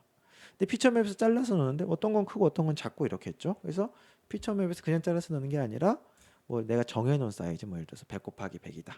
그거로 그리드를 다시 나눠서 저기서 갖고서 이걸 얻어내는 거죠. 그러니까 여기서 크건 작건 이쪽에서 크건 작건 이쪽에서의 사이즈는 일정하겠죠. 그럼 플리 커넥트 레이에 더한 거고 이 부분, 앞부분, 뒷부분 다 미분 가능하니까 이 중간 부분만 잘 설계해 주면 뭐 그렇게 어렵지 않습니다. 잘 설계해 주면 전체가 백프로퍼게이션이 되면서 end-to-end로 트레이닝이 가능하다가 되겠습니다. 그래서 뭐 보면 뭐 로그로스라고 얘기하는 거는 이제 뭐 소프트맥스 로그겠죠. 로스겠죠. 무슨 말인가 하면 클래시피케이션을 얼마큼 잘했냐. 스무드 에러 로스라는 거는 얼마나 그 박스를 잘 찾았냐라는 거겠죠. 그러니까 두 개를 더해서 쓸 수밖에 없죠. 그래서 요 풀링 부분만 잘 디자인해서 잘 디자인한다는 얘기는 이제 코드 자체를 미분 가능하게 잘 쓴다는 얘기인 거죠. 그러면 이제 전체가 트레인업을 하게 됩니다. 그래서 뭐 그거 갖고서 트레이닝을 했고 뭐 트레이닝의 속도를 빠르게 하기 위해서 뭐 이 보시게 되면 이 부분이 한 번 인퍼런스 밑에 부분이 한 번 인퍼런스 발생하는데 시간이 많이 걸리기 때문에 하나하고는 최대한 여러 번 백프로퍼게이션을 해야 된다 뭐 그런 얘기입니다. 그래서 아무 이미지에서 막 골라오면 좀 곤란하고 한 이미지에서 여러 개 골라와서 하자. 뭐 그래서 계산을 줄인 거고 이거 같은 경우는 풀링 부분을 자 보시게 되면 이 부분을 2대2 그냥 그림을 그려서 표시한 거죠. 2 곱하기 2로 풀링하고 이것도 2 곱하기 2로 풀링을 했는데요. 그것들을 어떻게 백프롭을 표현할 것인가. 뭐 이제 필요할 때 이제 이런 것들을 도입하면 되죠. 내가 어떤 레이어가 있는데 이게 꼭 필요한데 이게 지금까지는 다른 사람인데 안 쓰는 내가 새로 만들었다 그러면 이제 트레이닝 하려고 그러면 백프로포게이션을 제가 디자인을 해야 되는 거죠. 코드를 써야 되는 거 그걸 이제 수학적으로 표시한 거고요. 그래서 보시게 되면 MAP가 이제 성능인 거죠. MAP가 성능이 좋아졌죠. 그다음에 뭐 사실 이제 숫자 참고만 하셔야지 옛날 하드웨어랑 지금 하드웨어랑 다르니까요. 테스트 스피드업이 뭐 엄청 빨라진 거죠. 그다음에 뭐 엄청 속도 빨라지고 예 좋습니다. 트레인 시간도 많이 줄고요. 그래서 뭐 속도에 대해서 분석을 해보면 뭐 이거는 뭐 일반적으로 컨볼루셔널 뉴럴 네트워크라면 알고 계셔야 돼요. 많은 시간은 이제 컨볼레이어에서 잡아먹는 거죠. 컨볼레이어에서 많이 잡아먹는데 어찌되었든 간에 성능 향상이 많이 됐다. 그래서 엔투엔으로 했다. 트레이닝 시간도 많이 줄었다. 굉장한 장점이 있죠. 성능도 좋아졌다. 근데 저게 좋아지니까 이제 다른 곳에서 문제가 터진 거죠. 무슨 말인가 하면 지금 시간을 얘기할 때 빠뜨린 게 리전 프로포저를 만든 시간을 다 뺐거든요. 리전 프로포저이 주어졌다라고 얘기를 하고 했는데 이게 실행 시간이 뭐 RCNN처럼 뭐 40초, 50초 걸리면 2초가 리전 프로포저 만드는 데 드는 2초가 아무것도 아니었는데 지금 0.3초로 줄이고 나니까 리전 프로포저를 만드는 2초가 이제 배보다 배꼽이 더 커지는 거죠. 그래서 리전 프로포저를 만드는 게 문제가 생긴 거죠. 그래서 패스트 RCN이라는 게 나오면서 리전 프로포저를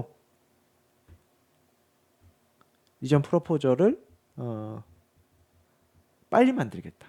외부에서 만들어서 가져와 가지고는 안 되고 내가 뉴럴 네트워크 리전 프로포저를 만들겠다라는 생각을 하는 거죠. 그게 패스트 RCNN인데요. 자, 이렇게 보시면 되겠습니다. 그러니까 오른쪽 부분은 사실은 그냥 똑같습니다. 자, 오른쪽의 부분은 큰 이미지에 대해서 컨볼루셔널 뉴럴 네트워크를 타고 피처 맵을 만들고 그다음에 리전 프로포저이 있으면 그걸 ROI 풀링해서 가져가서 그거를 뭐 어떤 레이어에 넣겠다가 되는 거죠. 그 이제 풀리 커넥트 레이어에 넣어서 이게 이제 오브젝트다 아니다 어느 클래스냐 아니다 그 다음에 정확한 바운딩 박스가 뭐다라고 얘기하는 거죠. 그런데 전에는 앞에 보면 리전 프로포저이 외부에서 왔는데 아니 지금 좋은 피처맵 만들어 놓고 왜 리전 프로포저를 외부에서 하냐? 그냥 리전 프로포저도 그냥 여기서 만들어 쓰자. 뉴럴 네트워크를 만들어 쓰자라는 거고요. 사실 리전 프로포저 네트워크를 어떻게 만드냐 하면 그냥 컨볼루션 레이어 몇 개 붙인 겁니다. 그러니까 리전 프로포저이라는 게 뭐 나를 중심으로 이 정도 박스가 있는 것 같아. 그러니까 각 사이트별로 박스를 하나씩 얘기해주면 그 리전 프로포저이겠죠. 그러니까 컨볼루션을 해가지고 4채널짜리 출력을 냈는데 그 채널 숫자 4개를 박스의 정보로 생각하겠다. 그럼 그게 리전 프로포저인 거죠. 근데 이제 거기에 대해서 조금 더 생각해 봐야 될 게 리전 프로포저이라면 자 예를 들어서 3 곱하기 3이라는 게 있어요. 그러니까 우선 가장 생각하기 쉬운 거는 요 9개 각각이 자기의 리전 프로포저를 내는 거죠. 그러면 각 사이트별로 숫자가 4개가 표현되면 되는 거죠. 그래서 4차원짜리 출력이 나오면 되는데 이게 이제 간단한 생각인데 거기다 조금 더 생각을 해보면 나는 의견이 없어요. 뭐 나는 없는 것 같아. 물체가 나를 중심으로 한 물체가 없는 것 같아요. 이런 게 있으면 좋겠죠. 그러니까 스코어라는 게 나타나면 좋겠어요. 스코어 생각해서 있다 없다 숫자 2개. 그다음에 박스도 그냥 보통 박스 나타내는데 숫자 4개가 필요하니까 4개인데 여기에 대해서 나는 나를 중심으로 한 직사각형, 나를 중심으로 한 정사각형이에요. 나를 중심으로 1대2예요. 나를 중심으로 한 뭐예요? 뭐 이런 식으로 여러 개로 얘기할 수가 있겠죠. 이제 그런 생각까지 고려해서 자 보시면요. 여기서 컨볼루셔널 피처 맵에서 나오는 건데 내가 오브젝트가 있는지 없는지 얘기해 주고요. 그 다음에 나는 박스 형태가 A 타입이에요, B 타입이에요, C 타입이에요, D 타입이라고 얘기해 주는 거죠. 그러니까 무슨 말인가 하면 이게 컨볼루션 레이어인데 각 사이트별로 나와야 되는 숫자가 나 1번 타입 박스에 대해서 기다 아니다, 맞다 아니다. 1번 타입 박스가 있다면 요 위치다. 이렇게 되는 거고요. 그리고 박스 타입이 K개인 거죠. 그래서 6K개의 숫자들 뱉으면 되는 거고 K가 보통 9로 잡았으니까요. 54인가요? 54개 채널에 숫자를 내뱉으면 되는 거고요. 프리컨볼루션 네트워크 같은 느낌이죠. 딱 밑에서부터 쫙 해가지고 숫자가 54 채널로 나오는 건데 각 채널은 저런 식으로 해석을 하면 되는 거죠. 자, 그럼 어떻게 하면 되죠? 저렇게 좀 나오면 나 박스 맞아요라고 좀 숫자가 큰 애들 위주로 그 값을 읽어서 앞에서 했던 패스트 RCNN 방법으로 각각 개별 검증에 들어가면 되는 거죠. 그래서 지금 구조가 지금 보니까 뭐 6K이긴 하는데 이거 뭐 두 개 좀 분리해서 했는데 뭐 분리해서 하든 합쳐서 하든 뭐 그거는 큰 차이가 없을 것 같고요.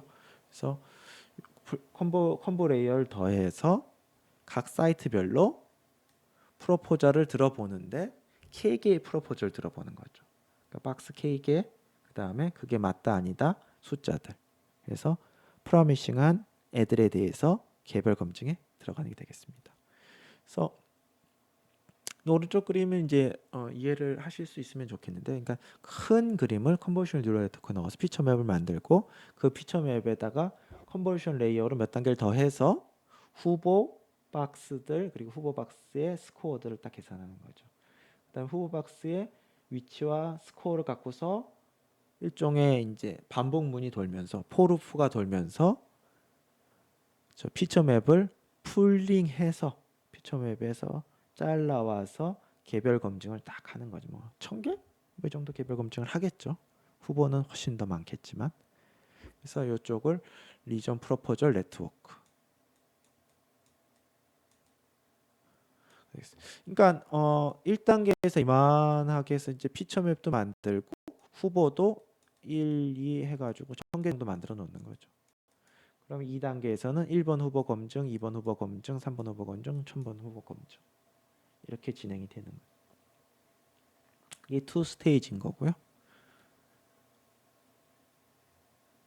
뭐 지금도 굉장히 유용한 아키텍처입니다. 이제 저렇게 진행을 많이 하고요. 지금도 성능 측면에서는 뭐 저거를 뭐 따라잡았다 이런 뭐 얘기도 있긴 하지만 어찌됐든 대세를 봤을 때는 뭐 가장 성능이 좋은 방법은 역시 요 구조구나 그러니까 지금 요 구조라는 건 이 투 스테이지 이런 방식으로 하는 거다라는 게 이제 뭐 많은 사람들이 이렇게 생각을 하고 있고요.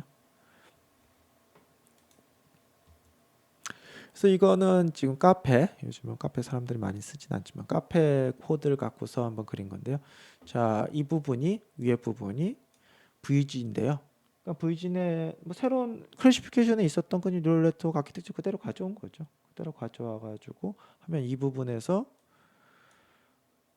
좋은 피처 맵이 나오겠죠. 그 피처 맵을 갖고서 어, 이쪽 갖고서 뭐야? 이쪽에서 리전 프로포저를 만드는 네트워크 부분이겠죠. 리전 프로포저를 만든 다음에 그 리전 프로포저를 갖고서 하나하나 검증해 가는 건데 이 구조가 좀 약간 오해 소지가 있죠. 이 부분은 반복 실행이 되는 거죠. 반복 실행. 프로포절이 1000개다. 그러면 1000번 호출이 돼야 되는 거죠.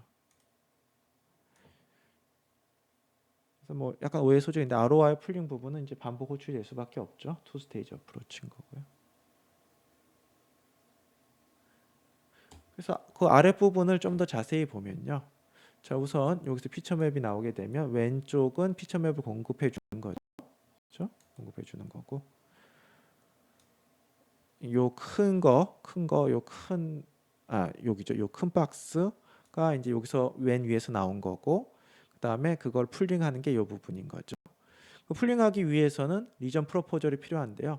자, 보면 네트워크를 통과해서 박스 프리디시션, 그다음에 클래스 스코어가 나오는데요. 요게 뭐 스코어는 2K만큼 나오겠죠. 그다음에 박스는 4K가 나오는데, 자, 이거 보시면 리쉐이프, 뭐 클래스 프로버빌티, 클래스 리쉐이프 뭐 이런 게 나오는데요. 뭐 제가 봤을 때 요점은 정렬하는 거죠. 그러니까 지금은 모든 사이트에 대해서 나는 뭐 어떻다라고 숫자들이 있는 건데 어떻게 해야 돼? 그걸 다 할 수는 없죠. 다 할 필요도 없고 어떻게 하면 되는 거죠? 그 중에 상위 것들을 하는 거죠. 근데 그거를 리쉐이프해서 뭐 일렬로 하든 어떻게 해서 정렬해가지고 다 쳐내고 상위 것만 남겨놓는 코드가 여기에 들어가겠죠. 그게 나오게 되면 요 밑에 부분이 반복 호출이 되면서 리그레이션 파트는 박스의 위치를 잘 얘기해주고 스코어 파트는 클래시피케이션 파트는 그 클래스가 뭔지 그 물체의 클래스가 뭔지 얘기해 주는 거죠.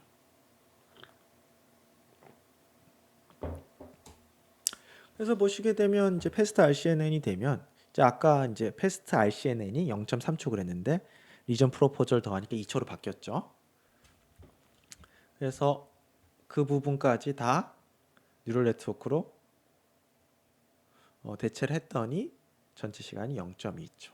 사실 0.2초 뭐 지금 좀 빨라지고 뭐 그런 컴퓨터 하드웨어가 좋아지면 그 이상으로 뉴럴 네트워크 복잡한 걸 써가지고 뭐 속도가 그렇게 빨라지진 않고 있는데 이게 실시간성의 제약이 좀 있죠. 페스타이시에는 굉장히 좋은 하드웨어를 써도.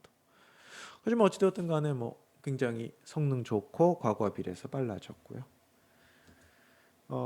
민 에버리지 프로시전도 레진의 백본을 써가지고 하게 되면 뭐 굉장히 높은 편이고요. 아주 중요한 건 아닌데 동영상 한번 보시면요. 뭐 옛날 거라서 요즘 훨씬 더 좋습니다. 그래서 박스들 나오고 트래픽 하는데요. 번쩍번쩍 거리죠. 박스도 계속 시간적으로 바뀌고 생각해 보시면 매 프레임 독립적으로 디텍션을 해가지고 뭘 한다는 게 제가 그 비디오 이런 거 처리해서 한 말씀을 드렸지만 굉장히 문제의 소지가 많죠. 매 프레임 독립적으로 해가지고 그것이 일관되게 잘 되길 바라는 거는 이게 좀 바라는 게 너무 많은 걸 수도 있죠.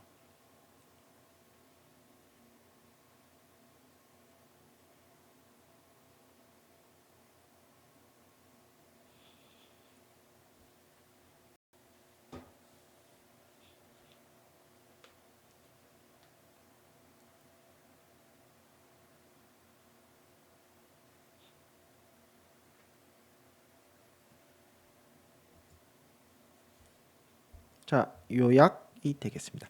그러니까 이제 이런 그림들 이해하실 수 있는 게 이제 보고서 그렇군 잘 그렸네. 그러면 이제 이해도가 높으신 거죠. RCNN은 이미지를 크랍해서 컨버션 뉴럴 네트워크에 넣어서 피처를 뽑아서 구별하겠다.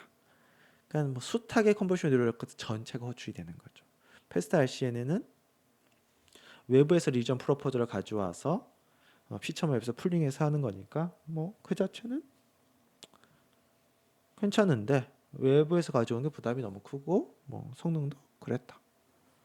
패스트 RCN에는 리전 프로포저를 그것도 컴브 레이어로 만들어서 그걸 갖고서 풀링해서 하다 보니 투 스테이지 어프로치 중에서는 아주 표준적인 아키텍처가 되겠죠. 그러니까 RPN 부분에서 리전 프로포즈를 만들고 그거 중에서 상위 스코어 애들을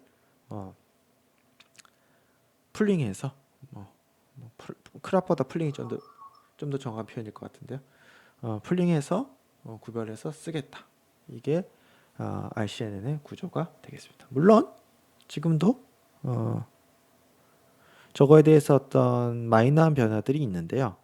그럼에도 불구하고 이 투 스테이지 어프로치는 현재까지도 많이 쓰이는 방법이 되겠습니다. 뭐 관련된 코드나 뭐 이런 건 많이 있고요. 뭐 지금 뭐 예전에 찾아놓은 건데요. 뭐 지금 찾으시면 더 많이 있을 거면 파이토치고 뭐 원하시는 거 다 있을 거니까요. 필요하시면 쓰시면 되는데 뭐 항상 사람들이 얘기하는 게 뭐 느리다. 성능은 괜찮은데 느리다. 뭐 이런 불만을 얘기를 하죠. 이제부터는 이제 원 스테이지 어프로치로 보는 건데 이제 당연히 패스트 RCN 저렇게 치고 나가면 이제 사람들이 이제 단점을 찾으려고 하는데 그래 논문을 쓰니까요. 그 단점이 느리다라는 거겠죠. 굉장히 중요하죠. 예를 들어서 자율주행에서 뭐 오브젝트 디텍션을 쓰겠다. 그러면 최소한 20프레임 퍼 세컨드 좀 해줘야 되겠죠.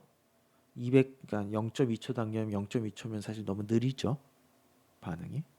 그러면서 이제 원 스테이지 어프로치가 나오는데요. SSD는 싱글 샷 멀티박스 디텍터에 이제 앞글자를 딴 거죠. 바꿔 말하면 싱글 샷 느낌이 딱 오시는 거죠. 그러니까 뭔가 패스트 RCN과 해서 나는 대척점에 있겠다. 싱글 샷이다. 라는 거죠. 싱글 샷 멀티박스 디텍터가 되겠습니다. 그러니까 앞에 거 좀 투 스테이지 어프로치처럼 리전 프로포저를 만들어서 각 리전에 대해서 검증하는 방식으로는 속도가 나올 수가 없는 거고요. 그냥 원 패스로 쫙 통과해서 결과를 뽑겠다가 되겠습니다. 쫙 뽑겠다.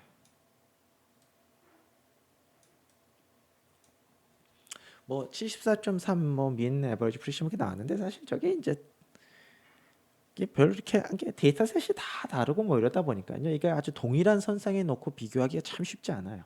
동일한 선상에 놓고 비교하기가. 아무튼 그렇고 이제 결과를 쫙 보시면 이 그림을 쫙 보시면 처음에가 이제 300 곱하기 300의 3채널 300 곱하기 300의 칼라 이미지가 들어가는구나. 그다음에 뭐 그림을 봤을 때 저기 이제 중간에 나온 텐서들이니까요. 컴브 레이어로만 돼 있구나. 라고 생각하시면 되겠고요. 컴브고요.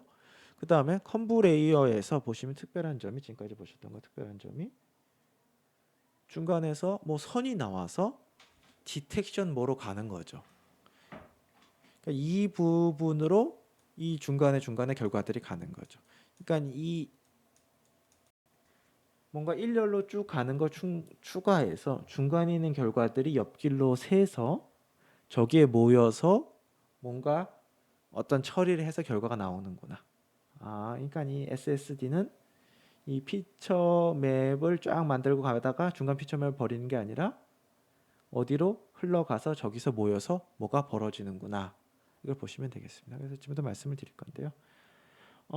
이 SSD의 뭐 앵커 박스라든지 트레이닝 하면서 이제 굉장히 디텍션에 중요한 아이디어들이 많이 나왔거든요.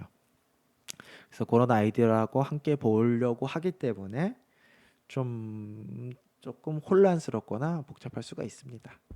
그래서 이 전혀 쉬운 내용은 아니고요. 저도 이거 처음에 이제 논문 보고서 이해하고 그러는데 굉장히 시간이 오래 걸리면서 이해했던 것들이라서요.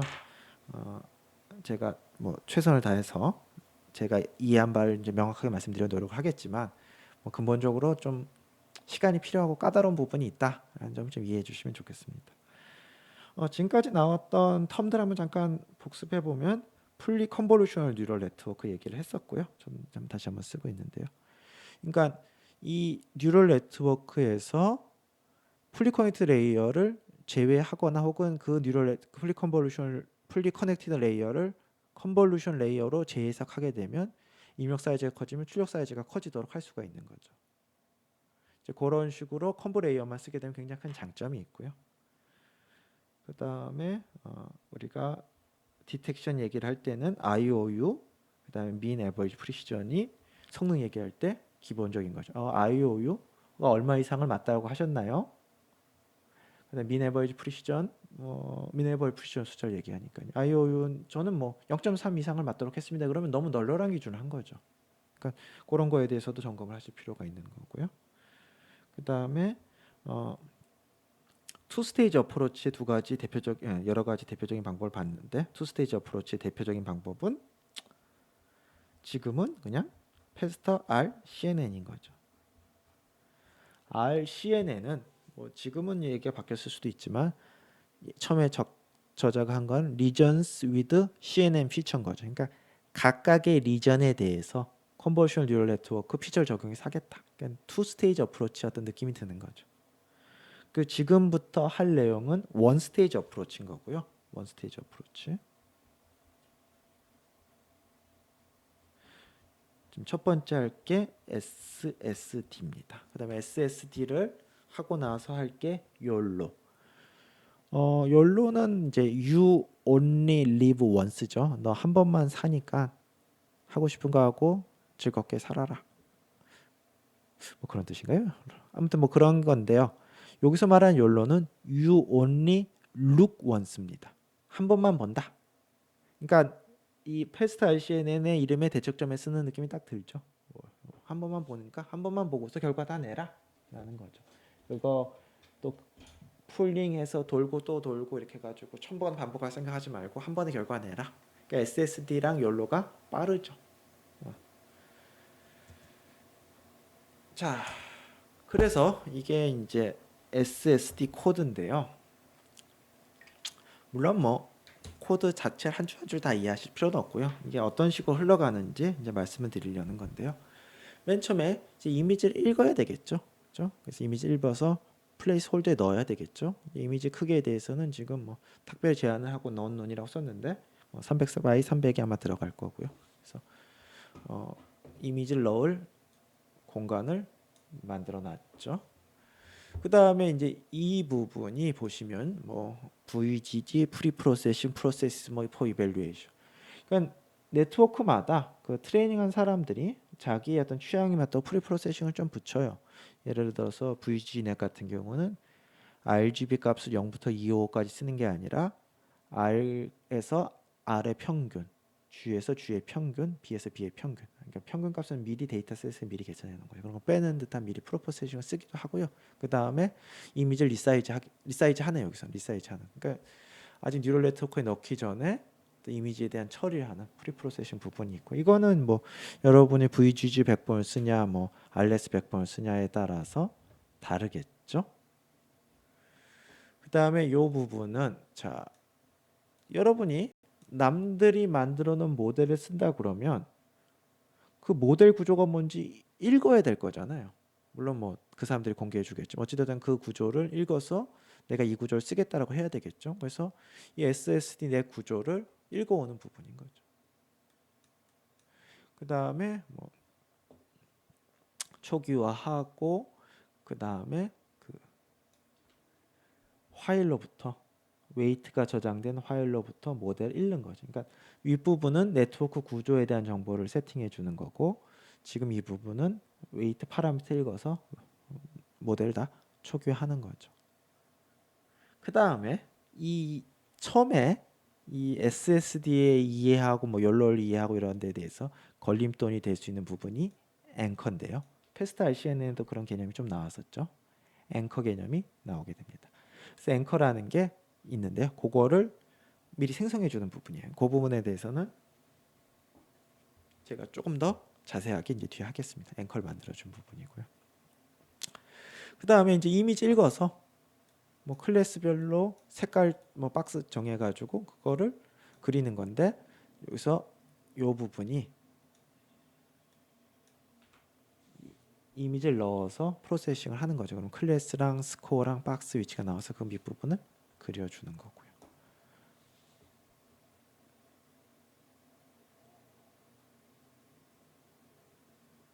그래서 이런 식으로 진행이 되겠습니다. 그래서 위에서부터 보시면 프리프로세싱하고 네트워크 그러니까 프리프로세싱한 모듈 읽고 프리프로세싱한 모듈 읽고 그다음에 인퍼런스한 모듈 읽고 그다음에 초기화한 다음에 이미지 읽어서 처리하는구나 라고 생각하시면 되겠습니다. 각각은 이제 보셔야 되는데요.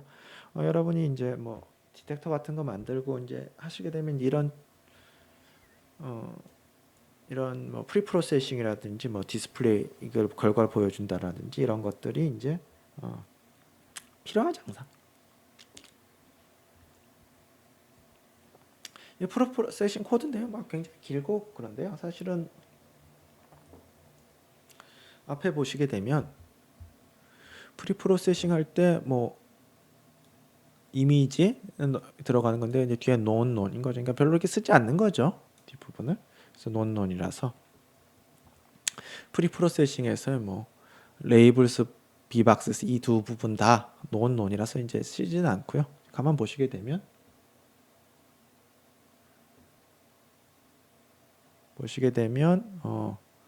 리사이즈 정도 리사이즈 하게 되는 거죠. 리사이즈 하는 부분 정도 실행이 되는 거고요. 이런 부분 다 안 되고, 그러니까 뭐 리사이즈 하는 거고, 여기에 보면 화이튼드란 표현이 있는데요. 여기 아까 말씀드렸듯이 VGG는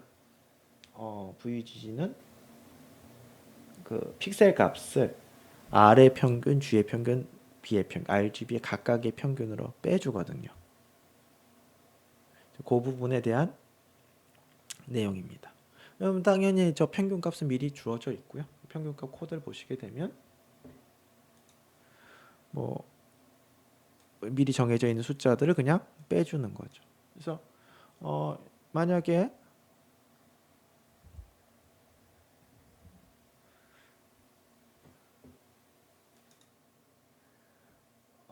이제 어떤 식의 구조로 돼 있을 거냐고 한번 보시면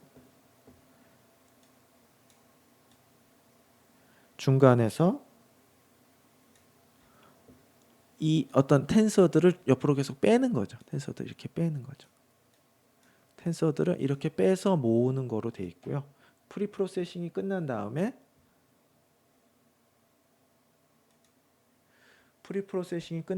하는 일은 이 네트워크 구조에 대한 설명인데요. 네트워크 구조를 보시면 기본적으로 VGG인데 차이점이 뭐냐 하면 VGG의 중간의 계산값들을 자꾸 옆으로 빼겠죠. 왜냐하면 빼서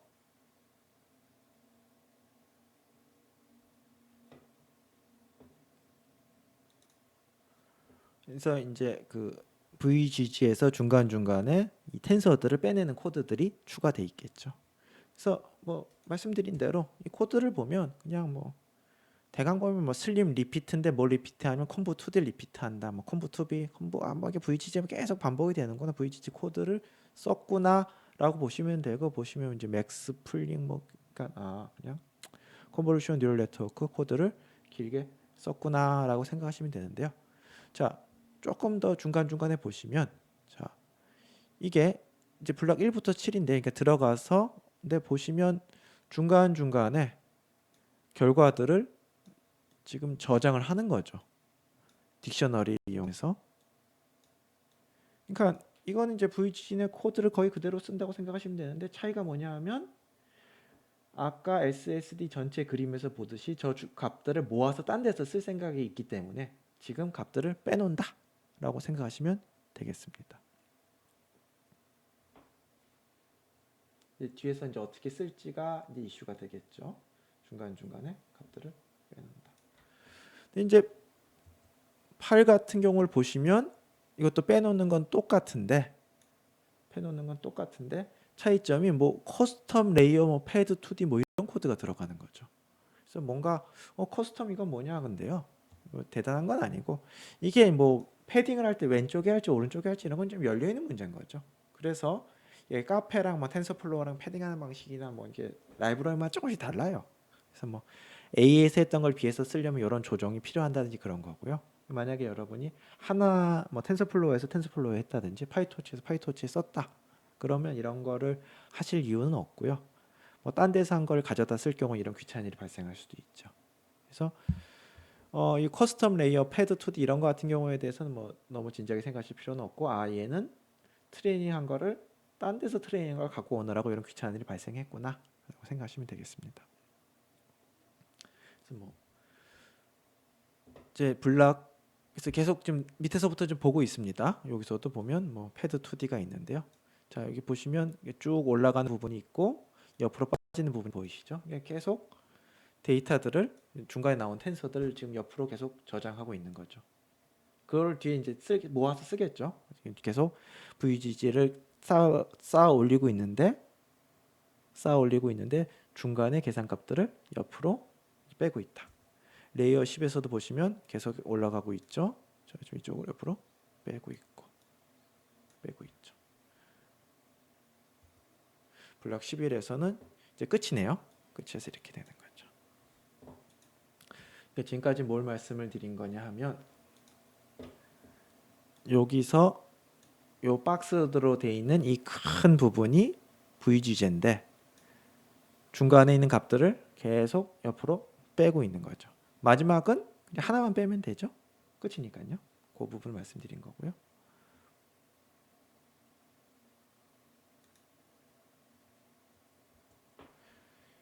그래서 보시게 되면 지금 중간중간에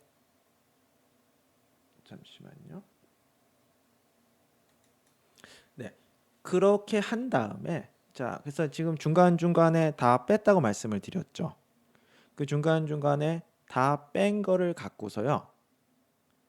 그걸 갖고서 박스를 예측을 하는 거죠.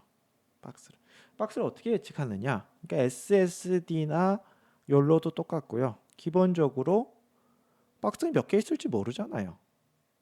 이걸 이제 투 스테이지 어프로치에서는 후보를 찾아서 하나씩 검증하는 방식으로 했는데 이 SSD나 욜로는 이거를 원 스테이지로 처리를 하고 싶은 거죠. 한 번에.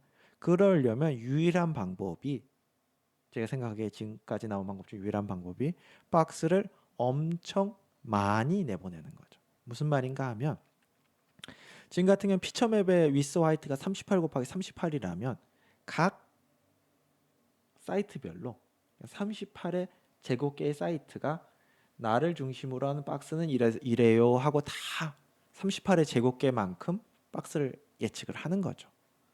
그래서 당연히 자기의 스코어와 함께 스코어가 낮으면 버리고 스코어가 높으면 쓰고. 그러니까 원 스테이지 어프로치는 기본적으로 박스를 엄청 많이 내뱉는 거죠. 단 거기에 일단 스코어 점수가 있어가지고 너무 낮은 숫자는 버리는 거죠. 여기에 보시게 되면 이 결과로 나오는 게 이렇게 중간중간에 이렇게 나온 건데 얘도 박스 후보가 나오는 거고 그 다음 것도 박스 후보가 나오는 거고 그 다음 것도 박스 후보가 나오는 건데 지금 보여드린 이 부분은 가장 아래쪽에서 한 건데요. 38 곱하기 38짜리 입력이 들어와서 각 사이트별로 박스를 예측한 건데요. 텐서 크기를 보시면 1, 맨 앞에 1로 시작하죠. 1은 이미지 한 장이라는 뜻인 거고요. 38 곱하기 38은 위스 하이트겠죠. 뭐 하이트 위스겠죠. 38의 제곱개만큼 사이트가 있다는 거고 각 사이트별로 84개의 숫자가 나온 거죠. 84개의 숫자라는 걸 생각해 보시면 아마 이게 21개의 클래스일 거예요. 20개의 클래스 플러스 아무것도 아니다 하나. 그래서 21 곱하기 4가 되는 거죠. 84는 21 곱하기 4가 요 부분이 되겠죠. 그러니까 각 사이트별로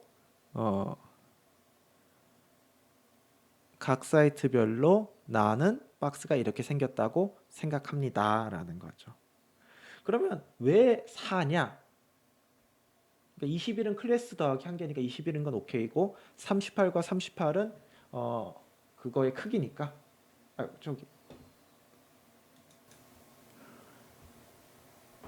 전체적인 구조에 대해서 다시 한번 생각을 해보면요. 우선 이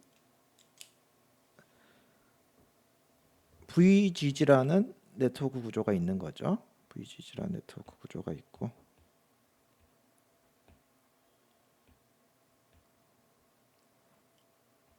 이게 이제 위에서부터 입력이 들어와서 이제 계산을 하는 건데 VGG에 원래 있었던 FC 레이어가는 이제 안 쓰는 거고 버리는 거고 우리한테 필요 없고요. 중간 중간에 이 텐서들을 뺐죠. 딕셔너리를 이용해 텐서들을 뺐죠. 요게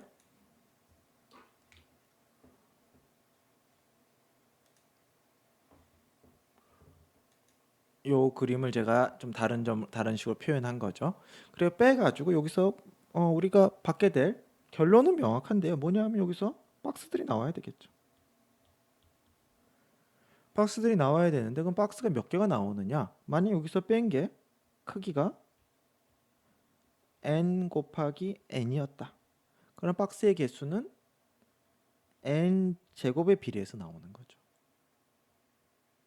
이게 무슨 말인가 하면 요 각각의 점들 이제 픽셀하고 조금 구별하게 픽셀이라고 하면 픽처 이런 느낌이 좀 강해가지고 제가 픽셀이란 대신에 사이트라는 표현을 쓰고 있는데요. 요 각 사이트에 하나씩 박스, 그러니까 사이트당 박스가 나오는 거죠.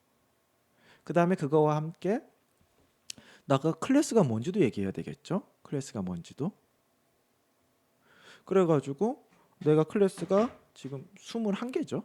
그러니까 사실 20개인데 아무것도 아니다. 21개. 그냥 각 사이트별로 이렇게 쓸까요? 각 사이트별로 숫자가 21개가 나와야 되는 거죠.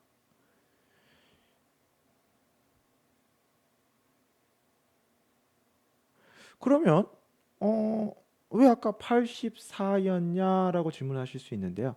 여기에 뭐가 더 들어가냐 하면 앵커의 개수가 들어갑니다. 여기에 앵커의 개수 4가 더 들어가는 거죠.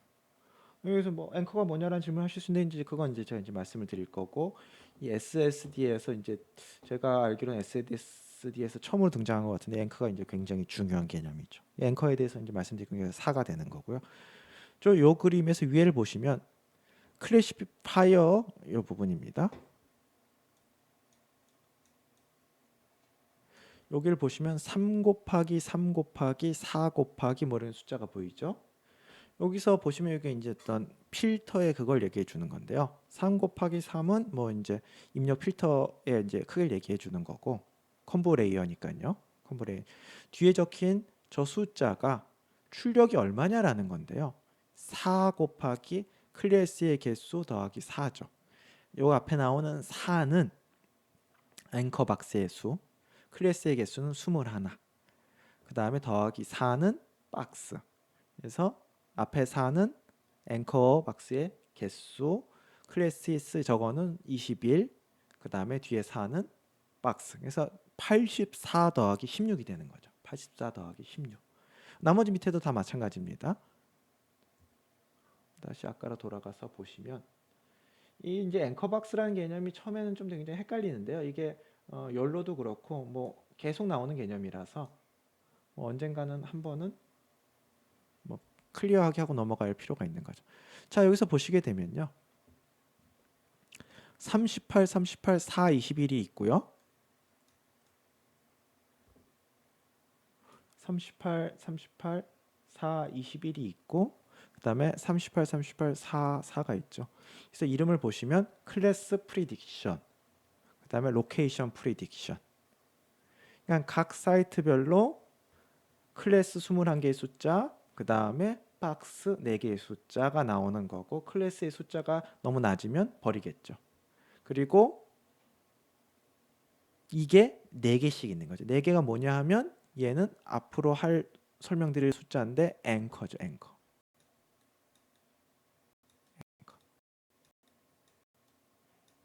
자, 여기서 보시면 뭐 보면 코드에 보면 랭커가 얼마인지 코드 있고 뭐 이렇게 코드가 있는데요. 요게 지금 보여드린 부분이 여기서 맨 위에 부분을 처리한 부분인 거고요. 맨 위에 부분.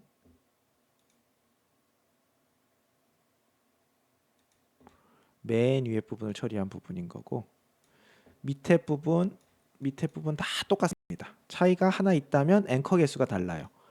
보시면 4, 6, 그다음에 뭐 숫자가 좀씩 바뀌는데 이제 그 앵커 박스에 대해서 이제 말씀을 드릴 거고 그거 말고는 똑같습니다. 그러니까 전체가 풀리 컨볼루션 뉴럴 네트워크인 셈인 거죠. 이제 풀리 컨볼루션 뉴럴 네트워크인 셈인 거고 끝에 가가지고 채널이 여러 개가 있는데 채널이 뭐 84 더하기 16 뭐 이렇게 있는데 그기 적힌 숫자 어떻게 해석하면 되냐? 이건 클래스의 probability와 location에 대한 prediction이다 이렇게 해석하는 거죠. 그러니까 풀리 컨볼루션 뉴럴 네트워크 형식으로 다 만든 거고 그 다음에 원패스고 후보자가 엄청 많이 나오지만 어떤 그 스코어로 다 쳐내는 거죠. 그렇게 이해하시면 되겠습니다. 그러면 이제 굉장히 이해하기 까다로운 부분이 앵커인데요. 그 부분에 대해서 이제 설명을 드리면 되는 거고 요게 지금 최종 결과들을 다 정리한 건데요. 그러니까 앵커에 가기 전에 최종 결과를 보시면 38 곱하기 38 4 21 이게 이제 첫 번째 뺀 텐서로부터 나온 게 38의 제곱 곱하기 앵커의 개수만큼 박스 후보가 나온 거죠. 그 다음에 두 번째는 그거 맥스 풀링한 거에 대해서 했을 테니까 해상도가 반이 됐죠. 19의 제곱에다가 앵커 박스 6개. 그 다음에 10의 제곱에 대해서 앵커 박스 6개. 5의 제곱에 대해서 앵커 박스 6개. 3의 제곱에 대해서 앵커 박스 4개. 1의 제곱에 대해서 마지막 하나 딱 나온 거 굉장히 큰 오브젝트겠죠. 앵커 박스 안에서 총 더하면 8,732가 나옵니다. 이 말은 8,732개의 오브젝트를 프로포즈를 한다는 거죠. 근데 그 중에서 스레시홀드가 낮은 거 버리고 뭐 뒤에 이제 후처리 부분에 나오겠지만 되는 거고요. 요 밑에 있는 숫자들은 박스인 거죠. 그래서 이걸 호출하고 나면 이제 나오는 게 저만큼 많은 박스들이 나오는 거고 그 중에서 상위 것들 추려서 리턴하게 되면 되는 거고요. 그러니까 SSD는 굉장히 빠르죠. 왜냐하면 원패스로 쫙 진행이 돼가지고 결과가 쫙 나오면 마지막 거 뭐 소트해가지고 쳐내면 되니까요. 반면에 투패스는 후보들 한 1000개 갖고서 하나 맞는지 틀린지 따져줘야 되니까 그 뉴럴 네트워크 콜이 부담이 엄청나겠죠. 그래서 여기까지 이해하시면 자, 요 그림에서 앵커 박스를 제외하고는 앵커 박스 숫자를 제외하시고는 이 전체 구조에 대해서 다 이해하셨다고 보시면 되겠고요. 지금부터 남은 부분은